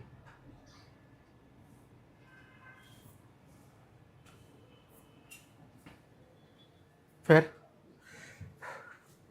Oceanography is the study of dynamics of the ocean. And the first dynamic aspect that you can see in an ocean, हिलडुल या बदलते हुए, is the wave part. Wave is due to winds. Mostly it is nice due to sea breeze. तो उसमें on शोर आता है। जैसे इसको अंग्रेजी में तट, हिंदी में तट कहते हैं, अंग्रेजी में शोर, SHORE। तो ऐसे में कोई भी चीज़ अगर शोर पे आती है तो उसको बोलते हैं ऑन शोर, अगर शोर से जाती है तो बोलते हैं ऑफ शोर। Land breeze is always of शोर, सी ब्रीज इज ऑलवेज। अब तो वेव समझ आ ही गया है, तो वेव इसीलिए इधर और इधर करता है। डन? टाइड्स, टाइड्स का तो पूरा एक लेक्चर होता है, बट बात कर लेते हैं। ये वाटर है, तो ऐसे केस हम धरती पे, तो ऐसे केस में इसी के पीछे यहाँ पे चांद होता है, चांद के पीछे सूरज होता है। तो क्या होता है, चांद, सूरज और धरती, इसके बीच में गुरुत्वाकर्षण, ग्रेविटी का कॉन्सेप्ट होता है।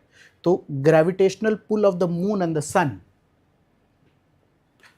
वो जब अप्लाई होता है तो टाइड बन के तैयार होता है। टाइड, ऐसे मैं यहाँ खड़ा हूँ समुद्र किनारे, हवा चली और मेरे कपड़े थोड़े थोड़े गीले हो गए तो वेव। खड़ा हूँ,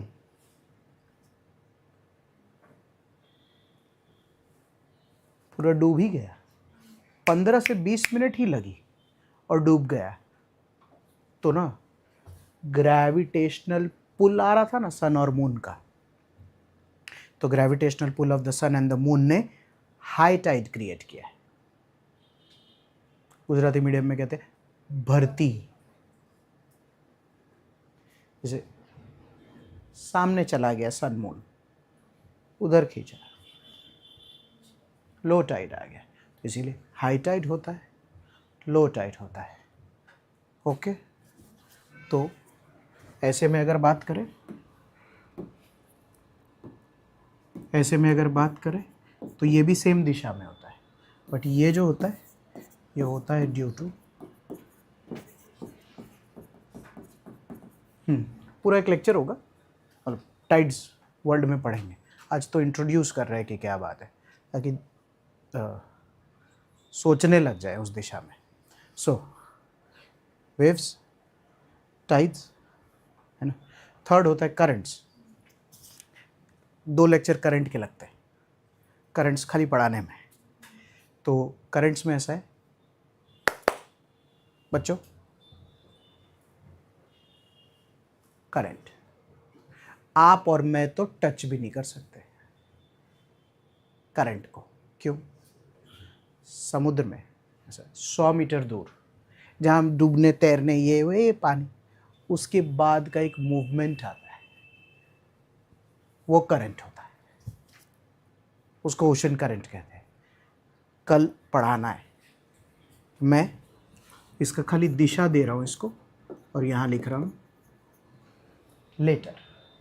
ओके, ये भी एक लेक्चर लगेगा, ये भी एक लेक्चर लगेगा। आगे बढ़ो। Dynamics of the ocean, density के कॉन्सेप्ट में एक बार फिर लौटना है। सही है, सुनते हैं। जैसे मैं हूँ फिजिको केमिकल पे, और मुझे पहले ये बात करनी है, फिर मैं इधर आऊँगा।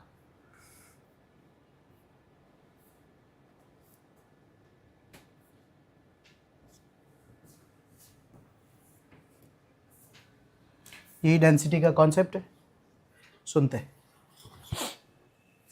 एक गिलास पानी था, तो ठीक है, मैंने उस एक गिलास पे, सॉरी 1000 ml पानी है, मतलब कि 1 लीटर पानी है, ठीक है। मैंने उसमें 200 ग्राम नमक मिला दिया। तो मेरा क्वेश्चन ये है कि उसकी डेंसिटी को क्या होगा? हाँ, बढ़ेगी क्यों? आपने मास ऐड किया, तो कांस्टेंट क्या रहा? स्वाभाविक सी बात है, ये रहा बोर्ड पे। अगर दुनिया में कभी भी वॉल्यूम कांस्टेंट रहा, आप मास बढ़ाओगे तो डेंसिटी बढ़ेगी। इसका मतलब सादी देहाती हिंदी में बात करें तो जो बहुत खारा पानी होता है ना भाई, वो बहुत डेंस होता है, क्योंकि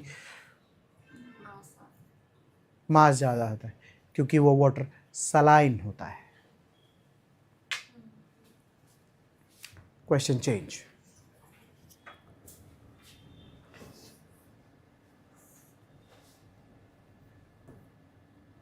एक 1000 ml पानी है,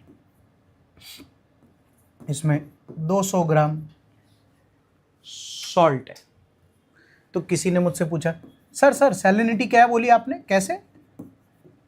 सैलिनिटी का मतलब होता है पानी में नमक की मात्रा, गुजराती मीडियम में लोगों के शारता। सैलिनिटी, मेरे को किसी ने बोला सैलिनिटी निकालो, क्या करूं मैं? मतलब ऐसे निकालते नहीं है, तो सीख रहे हैं खाली। तो अपनी सैलिनिटी आई, ओके ओके।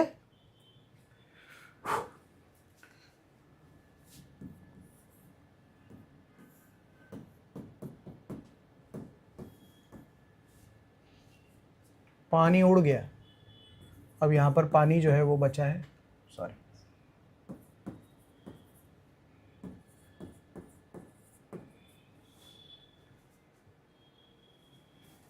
क्या करूं?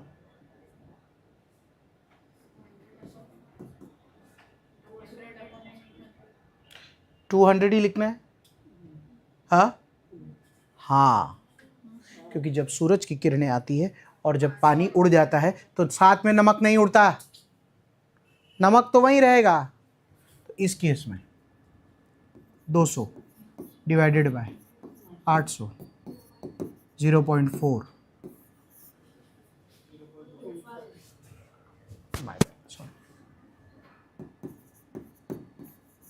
1/4 सैलिनिटी बढ़ी। तो सैलिनिटी किस कारण से बढ़ी? हीट की वजह से। तो जब भी टेम्परेचर हाई होगा, whenever there is an increase in temperature, in that case first thing that will increase is evaporation.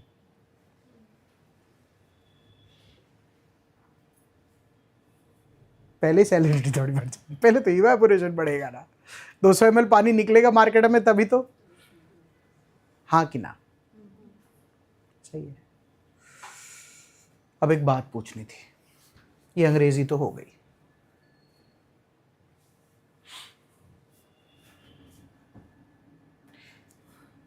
ये पानी भारी है या ये पानी भारी, सॉरी लेफ्ट भारी है या राइट?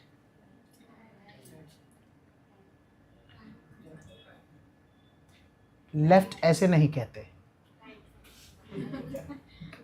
मैं खुद घूम के इसीलिए खड़ा हूं कि लेफ्ट राइट ना हो जाए, कि तुम्हारा और मेरा राइट सेम रहे। तो बोलते सर लेफ्ट।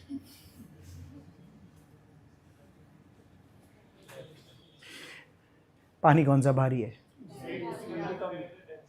मैं तो खाली वो, हाँ, कौन सा पानी भारी है? जैसे अगर ये पानी भारी है तो क्या ये पानी ज़्यादा डेंस है?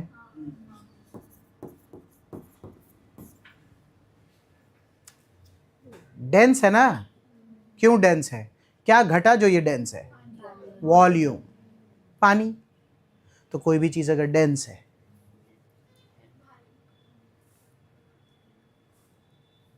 कोई भी भारी आइटम होता है तो वो कहाँ जाता है? नीचे। So if it is dense it will go down. सही है? हाँ, इट विल गो डाउन। तो मुझे एक मूवमेंट की बात करनी है।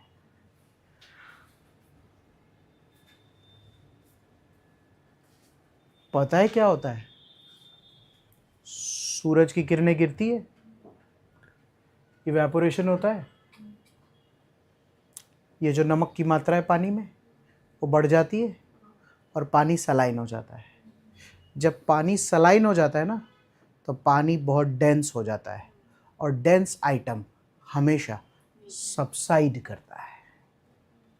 तो पानी का ना करके फॉल आता है।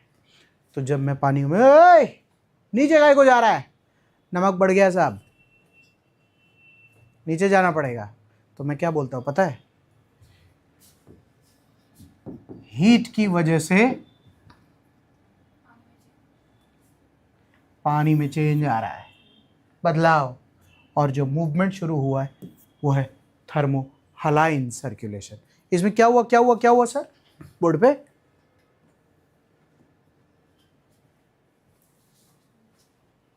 तो क्योंकि यही बैठा पानी समुद्र का अगर नीचे जाएगा तो साइड से पानी ऊपर आएगा। तो हम क्या देखते हैं? हाँ, मैं अरे कुछ हुआ नहीं है, पानी ऊपर नीचे क्यों जा रहा है भाई? वो चमक तो रहा है। करेगा ना वो, हाँ कि ना? तो इसीलिए wave, tide, current, thermocline, thermohaline circulation, क्योंकि वो हीट की वजह से हुआ है। पढ़ाएंगे भी, पर इमेजिनेशन अगर अच्छा हो जाता है ना तो अगले 5-7 दिन जल्दी सवाल जवाब नहीं आता। 2 ही चीज़ों का मेरे को कॉम्बो चाहिए ज्योग्राफी में प्लीज़। पहला कॉन्सेप्ट, वो तुम्हारी डेंसिटी इधर उधर हुई, वजन ज़्यादा तो सब इधर उधर हो जाएगा। और दूसरा इमेजिनेशन। मज़ेदार बात क्या है, जैसे टीचिंग के अपने अपने प्रकार होते हैं। जैसे मैं बुकिश नहीं होना चाहता क्योंकि वो तो बुक में है ही। जैसे अगर मेरे को इसी को बुक से अगर बात करना पड़ता, सपोज कोई भी ये, तो क्या बात करना पड़ता? Due to the high insolation when there is radiational heat generated and evaporation takes place, in that case the intermolecular distance increases because the molecules attain kinematicity. With the attainment of kinematicity the density decreases, so the air rises. When the air rises तो फिर नीचे ऐसा हो जाता है, and in that case to compensate there is compensating called as wind which has, आदमी को लगता है कुछ तो बहुत त्राहिमाम हो रहा है, जो भी हो रहा है, फिर पता चलता है ये तो हवा चला रहा है खाली।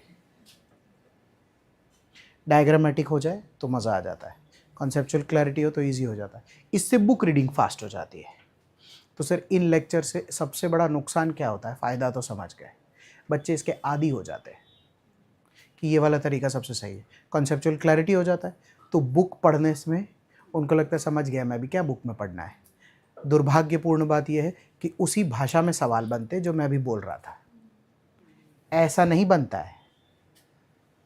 तो वो भाषा के आदी नहीं होते, तो क्या लगता है सर पता है मुझे पूरा समझ आ रहा है, पर क्या लिखा है मुझे तो कुछ समझ ही नहीं आ रहा। ऐसा थोड़ी कॉम्प्लिकेट कर करके पूछते हैं। तो फिर आपका इंतज़ार कर रहा है यूपीएससी, एक पेपर सेटर भी चाहिए ही होगा उनको, आप ही जाइए। टिप्पणी करने बैठ जाते बच्चे कि पेपर कैसे सेट करना है। तो इस बात पे ध्यान देना कि पास कैसे होना है, पास कैसे पॉसिबल है। वो वाली लैंग्वेज अगर हम सीखने लग जाएंगे तो वो कैसे इजी होगा सीखने के लिए। जब ये सब कॉन्सेप्चुअल क्लैरिटी डेवलप हो जाएगी तो, और घर जाके इसको बुक में पढ़ लेना, सेम ही होगा। ये एसओपी फॉलो करना पड़ेगा तो काम हो जाएगा, लॉन्ग टर्म रहता भी है। फिर तो सैलिनिटी को लेकर हमारी पहली बात हुई। अब अच्छा, क्या पढ़ा रहे हो सर? मैं dynamics of the ocean, thermodynamics of the ocean,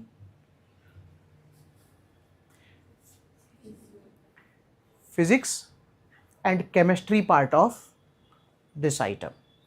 ऐसा क्या पढ़ा रहे हो सर उसमें? सैलिनिटी। और पढ़ाई दिया है, मस्त हो गया अब तो। सैलिनिटी क्या होता है सर? पानी में नमक की मात्रा। तो सर जब सैलिनिटी हाई हो जाता है तो क्या होता है सर? डेंसिटी हो जाता है। सही है, डेंस हो जाता है, तो फॉल होता है। ओके, जैसे विस्कोसिटी क्या होता है? गाढ़ापन।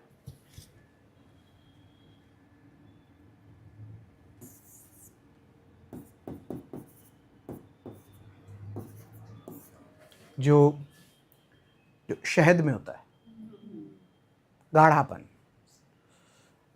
समुद्र का पानी गाढ़ा करके दो,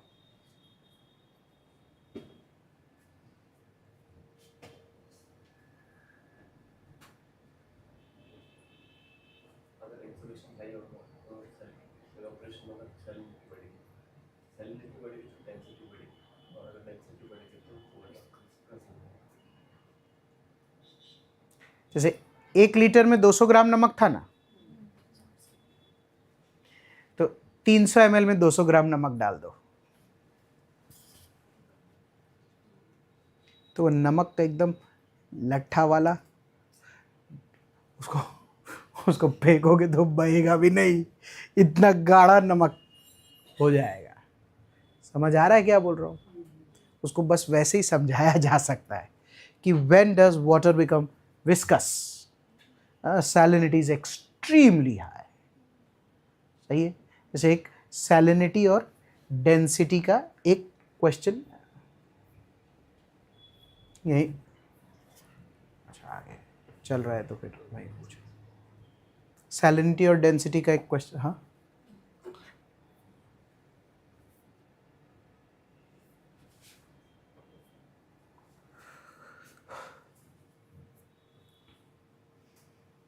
प्लास्टिक का ढक्कन तैरता क्यों है? मास कम है तो। हाँ हाँ, जैसे वाटर इसका डेंसिटी 1 होता है। दुनिया में कोई भी ऐसा आइटम जिसका डेंसिटी 1 से कम है तो वो आइटम तय लिख दिया है।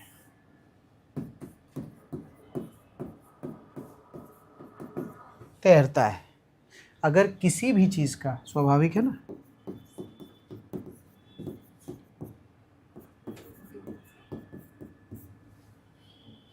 अपनी निजी जिंदगी में भी ज्यादा घनता मत पैदा कर लेना।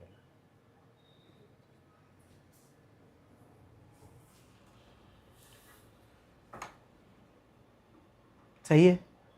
जैसे एक मस्त बात बताता हूँ। जैसे इतना सा खिल्ली नेल जब पानी में डाला तो क्यों?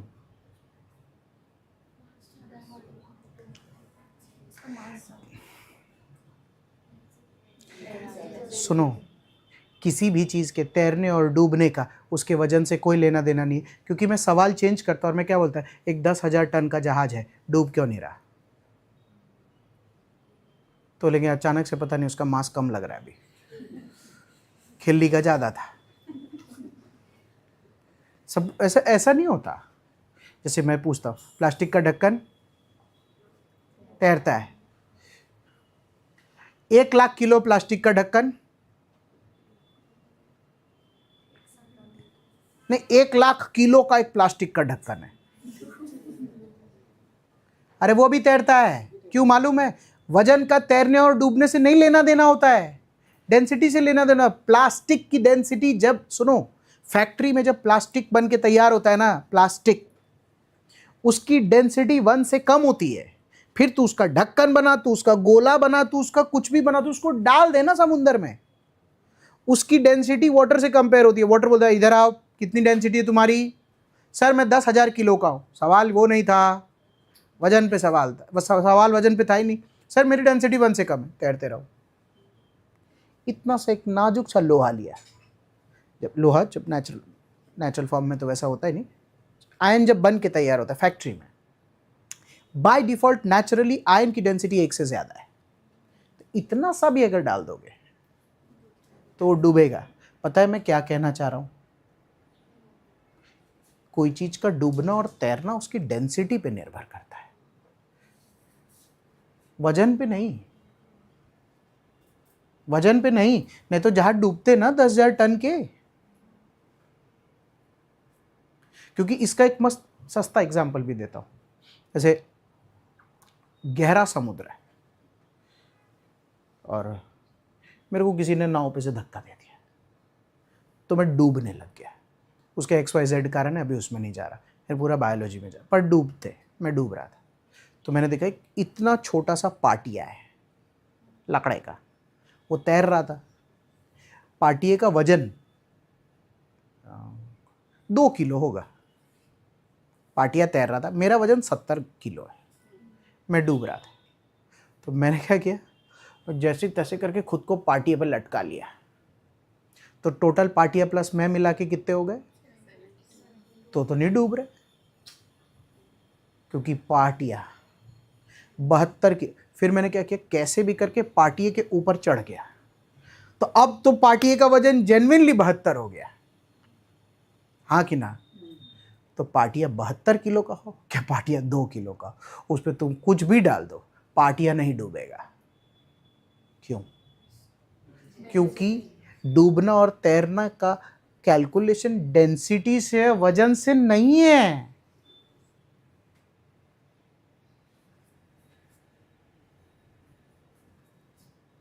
हाँ, इसीलिए जहाज लकड़ी का बन के तैयार होता है। उसका मैथ्स इंजीनियरिंग अलग अलग हो गया, but in general I am talking about, now बात कर लेते हैं, जहाज तो बड़ा हो जाता है।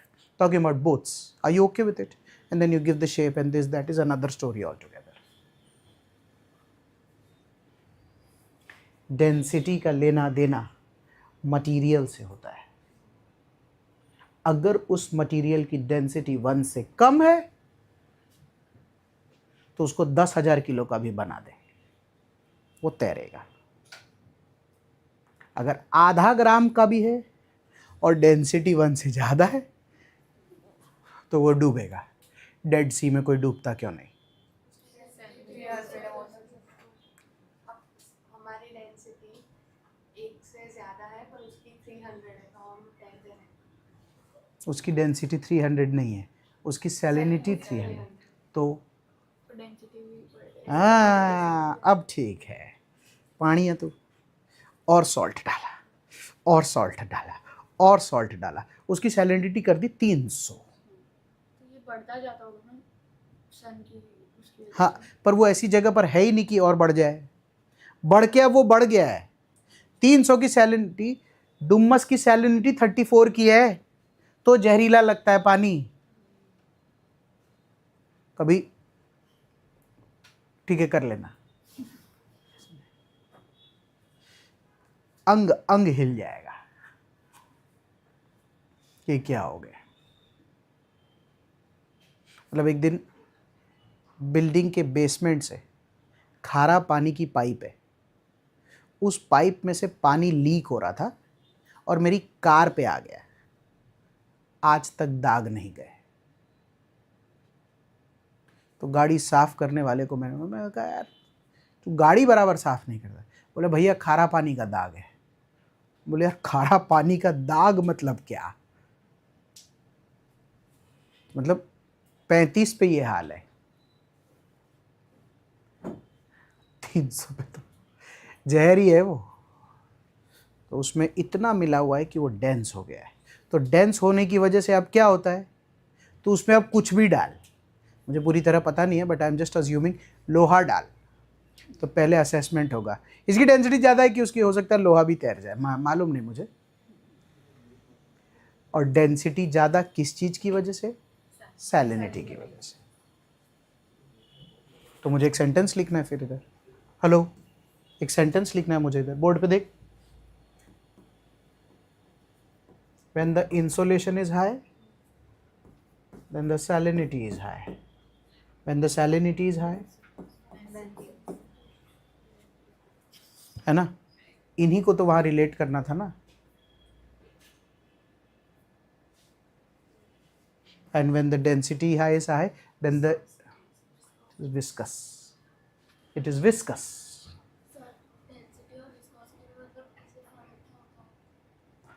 ये तो समुंदर की भाषा में विस्कस का मतलब होता है गाढ़ापन।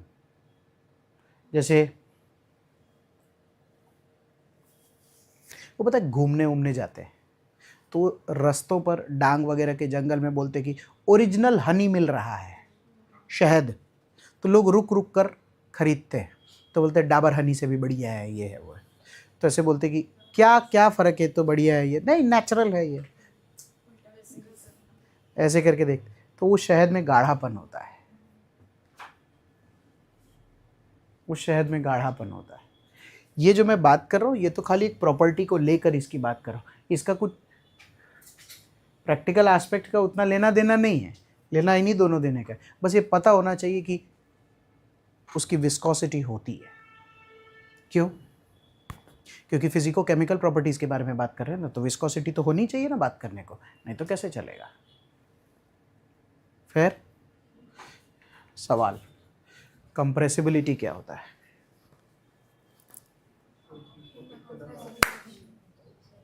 सही है। कब आप समुद्र के पानी को कंप्रेस कर सकते हैं?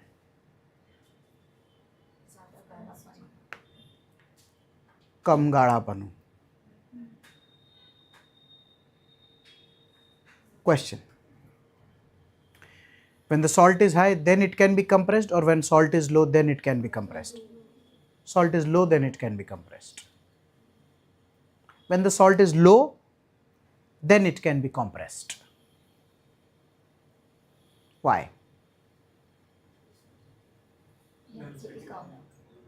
Because the salt will keep occupying the intermolecular space between the H2O molecules. Hello?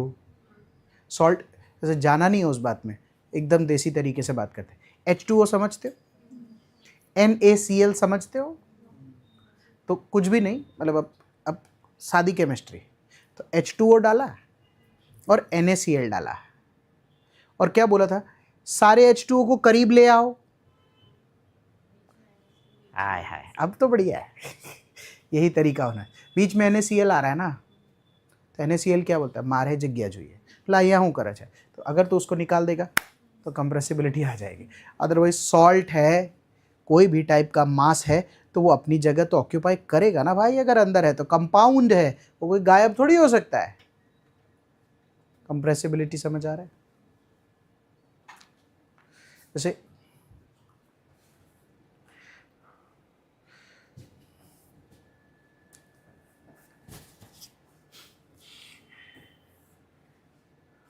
Water filter में अगर वाटर फिल्टर यूवी हो, ऐसे लिख रहा हूँ मैं, उसका काम नहीं करता, अंदाज़ा के लिए, अगर यूवी है तो 5,000 रुपये का वाटर फिल्टर आता है। अगर यूवी के साथ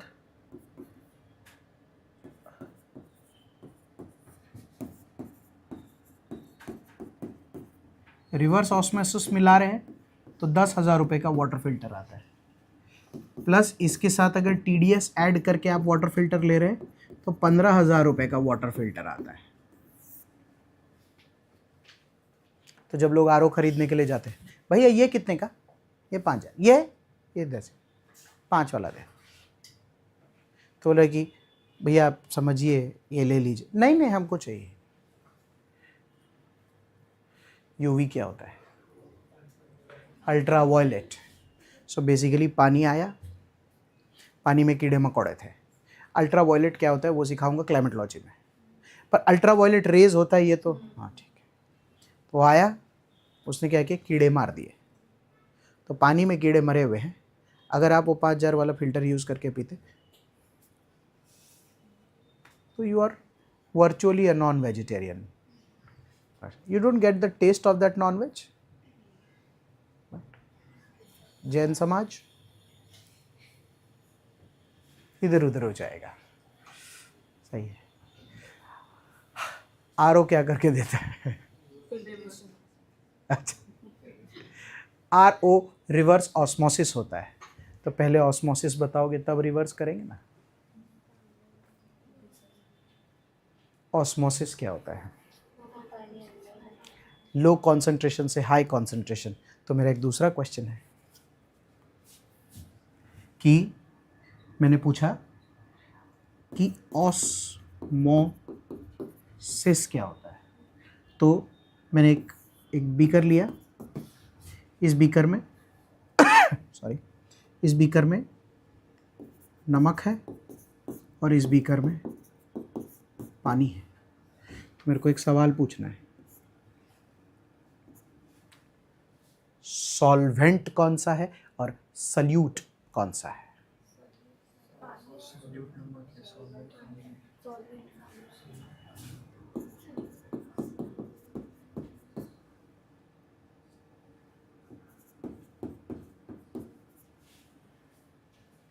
ये बात फाइनल हो गई।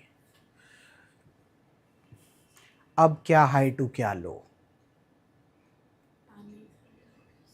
ऑस्मोसिस क्या होता है?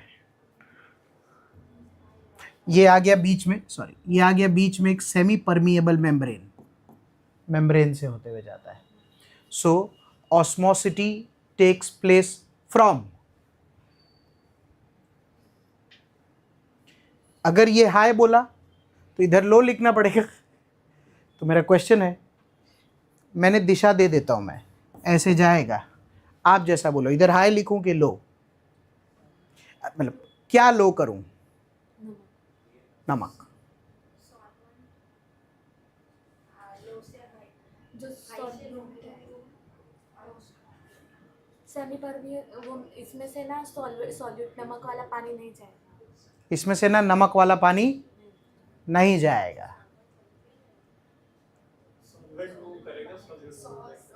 नहीं, ऑस्मोसिस क्या होता है? आरओ का पानी नहीं पीती? ऑस्मोसिस में तो पानी से नमक जाएगा, पर इसमें नमक से पानी जाएगा। नहीं सर, जैसे कि एक रेजिन है, उसको हमने रात भर पानी में डाला तो फिर वो फूलेगा, लेकिन हमने उसे नमक वाले पानी में डाला तो वो नहीं फूलेगा, क्योंकि उसमें जो ये होते हैं उसमें सिर्फ नॉर्मल पानी जाता है, मतलब सॉल्यूशन वाला नहीं जाता। हाँ, तो किशमिश कब बड़ी हो जाती है? पानी सादा है तो वो ऑस्मोसिस है कि रिवर्स ऑस्मोसिस है?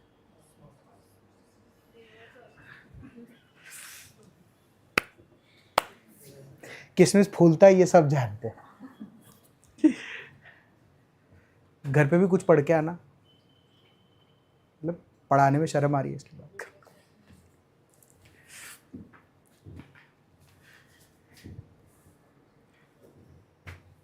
यूवी कीड़े मर गए 5,000।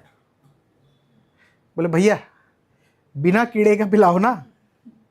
तो एक सेमी परमिएबल मेम्ब्रेन क्रिएट किया गया, कीड़े एक ही बाजू रह गए, तो बिन कीड़े का पानी गया। तो अब मेरा क्वेश्चन क्या है पता है? रिवर्स ऑस्मोसिस में अगर बिन कीड़े का पानी गया तो ऑस्मोसिस अगर होता तो कीड़े वाला पानी जाता। कीड़ा, इन दोनों में क्या है? Salute, because water is always the solvent. जो नल में पानी आ रहा है that is what is solvent. Reverse osmosis में कीड़ा वहीं रह जाएगा, सुनना, कीड़ा वहीं रह जाएगा, और कीड़े के साथ कुछ खनिज मिनरल ये वो दुनियादारी जो पानी का है वो भी उधर ही रह जाएगा, क्योंकि वो भी तो सल्यूट है, वो सब उधर रह जाएगा और सिर्फ पानी इधर आ जाएगा। तो लोग क्या बोलते हैं, आरओ का पानी पिलाओ, तो यूवी प्लस आरओ का पानी पिएंगे तो बिना लाश का पर बिना खनिज का पानी पी लेंगे आप। वेजिटेरियनिज्म मेंटेन्ड, पर मिनरल नहीं होते। 5,000 रुपये मिनरल के लगेंगे, क्योंकि टोटली डिजॉल्व्ड एस क्या होता है, सॉल्वेंट।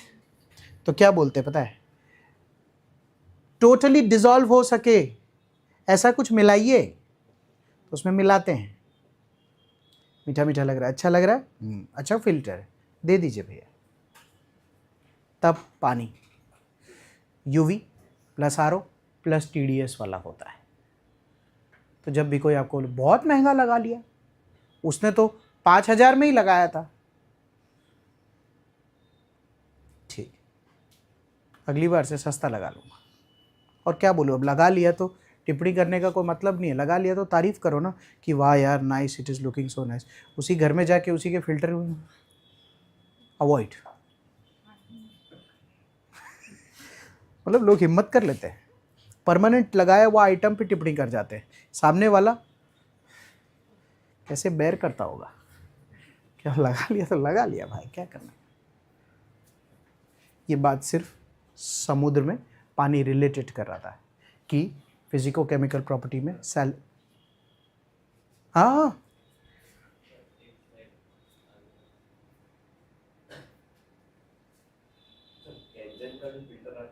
कैंगन का जो पानी आता है उसका बेस अल्कलाइन होता है। इन तीनों में कोई पीएच लेवल नहीं होता।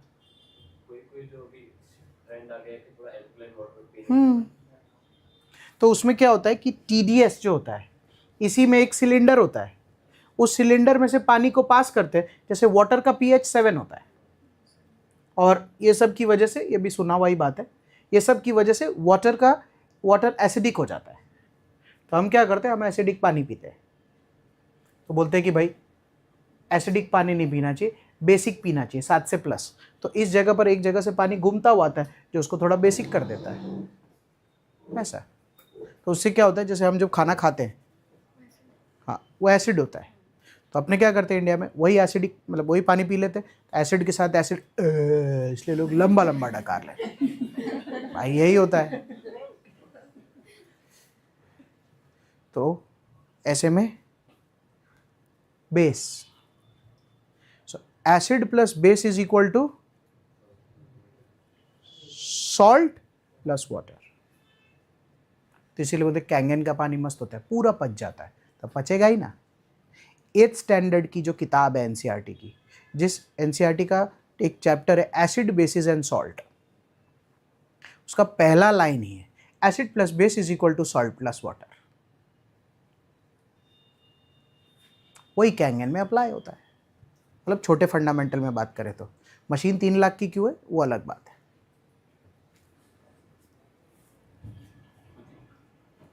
बात कर सकते हैं। सो विस्कोसिटी, कंप्रेसिबिलिटी, ऑस्मोसिटी। सो बच्चों, oceanography it is the study of the dynamics, the thermodynamics, the physico chemical properties of the ocean, and it is the study of corals. सही है। जैसे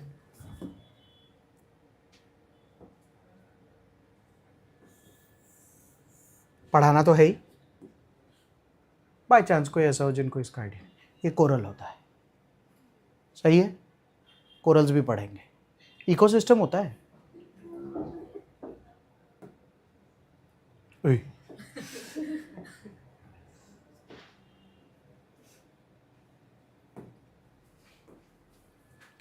कोरल्स, टाइडल फॉरेस्ट।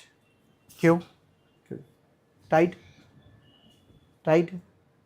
तो उस जगह पर एक unique सा फॉरेस्ट इकोसिस्टम क्रिएट होता है, टाइडल फॉरेस्ट। मैंग्रोव,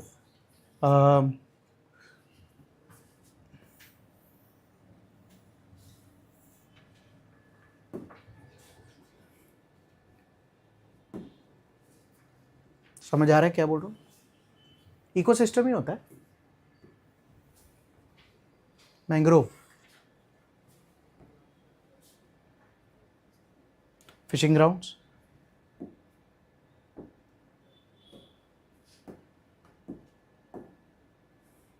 सो टाइडल फॉरेस्ट और मैंग्रोव अलग होते हाँ, टाइडल फॉरेस्ट और मैंग्रोव अलग होता है। कैसे? एक लाइन अभी, फिर तो बाद में करेंगे। जैसे ये जगह है, इधर रोज हाई टाइड आता है और लो टाइड जाता है, तो इस जगह पर खारा पानी ऊपर तक आता है। अरे मैंने अभी मैंग्रोव का फोटो दिखाया था ना, उसमें इतना बात ही क्या है। अच्छा, पर फोटो से कभी फर्क नहीं पता चलेगा। सर कोकोनट ये टाइडल फॉरेस्ट क्या है को कोकोनट जो मतलब बहुत सारे कोकोनट कोकोनट के ट्री टाइडल फॉरेस्ट नहीं होते। कोको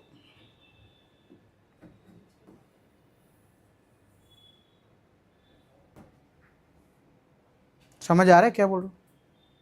टाइडल फॉरेस्ट ये इसमें अंदर तक पानी भरता है। टाइडल फॉरेस्ट पूरा पानी से बना पूरा पानी से भर जाता है भरती में, फिर वो वापस चला जाता है। तो ये डेंस फॉरेस्ट होते हैं। मैंग्रोव छोटे छोटे होते हैं। जैसे डुम्मस में क्या है? Mangrove. So Surat Dumas is a mangrove, it's not a tidal forest. Yes, fishing ground ये तो समझते ही हैं। तो इसीलिए मरीन इकोसिस्टम में जो टॉप मरीन इकोसिस्टम है, जो हमारे लिए रिसोर्स है, उसमें कोरल है, उसमें टाइडल फॉरेस्ट है, मैंग्रोव्स है, फिशिंग ग्राउंड, ये चार। तो हम लोग ये चारों मरीन इकोसिस्टम भी पढ़ेंगे, सही है। और फिर और क्या पढ़ाओगे सर? जियोलॉजिकल एस्पेक्ट्स, मतलब जैसे इसमें नीचे उतरेंगे और ओशन का जो बॉटम है उसके रिलीफ्स देखेंगे ना, उसमें पहाड़, उसमें रिज, उसका ट्रेंच, उसका गयोट, जो भी, हेलो, तो वो भी देखेंगे। और उसके अलावा क्या देखोगे सर? जैसे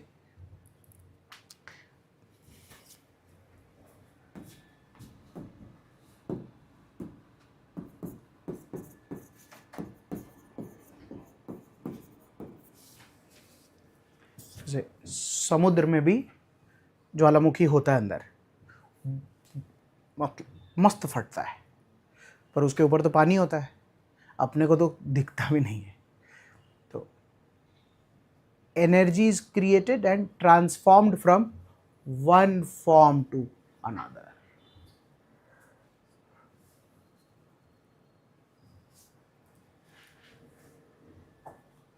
वो जो क्रिएट होता है ना, वो जियोलॉजिकल एडजस्टमेंट, वोल्केनो फटने, इन सब की वजह से होता है। तो जब सुनामी आता है, कम ही आता है, तो सुनामी इसीलिए आता है क्योंकि वोल्केनो फटने के बाद सारा का सारा एनर्जी जो है वो पानी पे ट्रांसफ़र हो गया है, और अब पानी तो हिलेगा ही। अब पानी जब हिलेगा तो वो पूरा लेकर आएगा। तो जियोलॉजिकल एस्पेक्ट्स में वो सारी चीज़ें समझनी पड़ती है। ऐसा है। आँख घुमा लो। और भी चीज़ें हैं छोटी बड़ी पढ़ने करने की, वो एक अलग बात है। क्लाइंट के बारे में क्या? क्लाइंट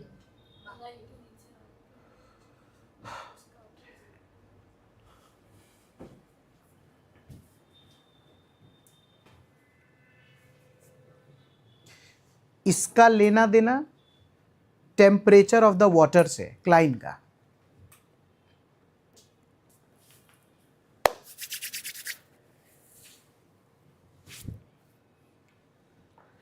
जिस हाथ में घड़ी है, ये घड़ी भारी हाथ है, इसमें नहीं है, ये हल्का हाथ है।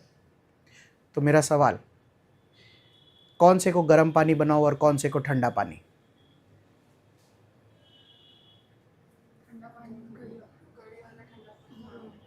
अप्लाई किया अब तुमने, घड़ी वाला हाथ ठंडा पानी होगा, क्योंकि ठंडा हमेशा डेंस होता है और डेंस हमेशा भारी होता है, और ये वाला हाथ भारी है। आया तो मेरा सवाल, ये मेरा सॉरी ये घड़ी वाला हाथ है, तो सवाल घड़ी वाला हाथ ऊपर या घड़ी वाला हाथ नीचे? ऑसम। ऐसा आएगा क्यों? क्योंकि वार्म हमेशा ऊपर जाएगा, कोल्ड हमेशा नीचे जाएगा, क्योंकि डेंस का यही कॉन्सेप्ट है, बराबर। तो जब ऐसा हो जाएगा, ऐसा हो जाएगा, तो ऐसा होता है, तो थर्मोकलाइन सर्कुलेशन होता है। पढ़ाऊंगा, बट जैसे अभी ऊपर वाले में क्या किया था, नमक की वजह से वो हुआ, इस वाले में क्या किया, दो पानी लाए, पानी था, पानी था, जल के सूरज पागल हो रखा था इस जगह पर, इतना ठहरा पानी था कि मेरे को गुस्सा आ रहा था देख के, भाई ये क्या हो रखा है। उतने में विधि का विधान हुआ, कुछ मैं नहीं जानता क्या हुआ, दूसरी जगह से ठंडा पानी आ गया। अब क्या होगा? तो अचानक से तुम क्या देखते हो पता है, थर्मोक्लाइन सर्कुलेशन शुरू हो गया। तो मैंने कहा ओ वाह, हाँ नहीं ये तो सिर्फ मैं दिखा रहा हूँ, समुंदर में ये दिखाना कोई आसान है क्या? कौन नापने खड़ा है थर्मोमीटर से? वो तो जब वो मूवमेंट हो रहा होता है तो लगता है कि what happened, suddenly there is a vertical movement of water in the ocean. कल से इंग्लिश में भी बात करूंगा, जैसे this is horizontal movement of water in the ocean, wave horizontal movement of water, tide horizontal movement of water, current horizontal movement of water, but this is onshore, this is oblique, and these two is vertical movement of water. ये नमक की वजह से हो रहा है साहब, कोई बात नहीं, थर्मोहलाइन है। कहीं से ठंडा पानी आ गया साहब, ठंडा पानी बोल रहा है कि नीचे जाएगा और उसको पानी को ऊपर आ, कोई बात नहीं, थर्मोक्लाइन है। छोटे छोटे मूवमेंट्स है बट है। और क्या टेक्स्ट बुक में लिखे होते हैं, वर्ड्स में आते हैं, सेंटेंस आते हैं, तो ऐसा नहीं होना चाहिए कि नहीं पता चल रहा है। फिर आँख घुमाइए, मतलब जो पूरा लेक्चर और सारे कॉन्सेप्ट है वो दिमाग में रन थ्रू करने चाहिए, तो फिर इजी हो जाता है।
आगे बढ़ सकता हूँ क्या?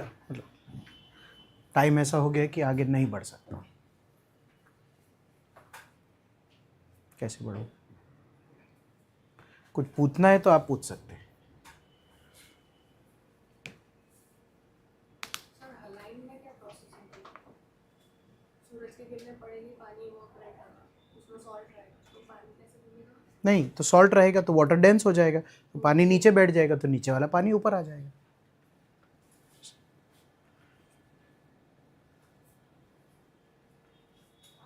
फिर मीट टुमारो। Thank you.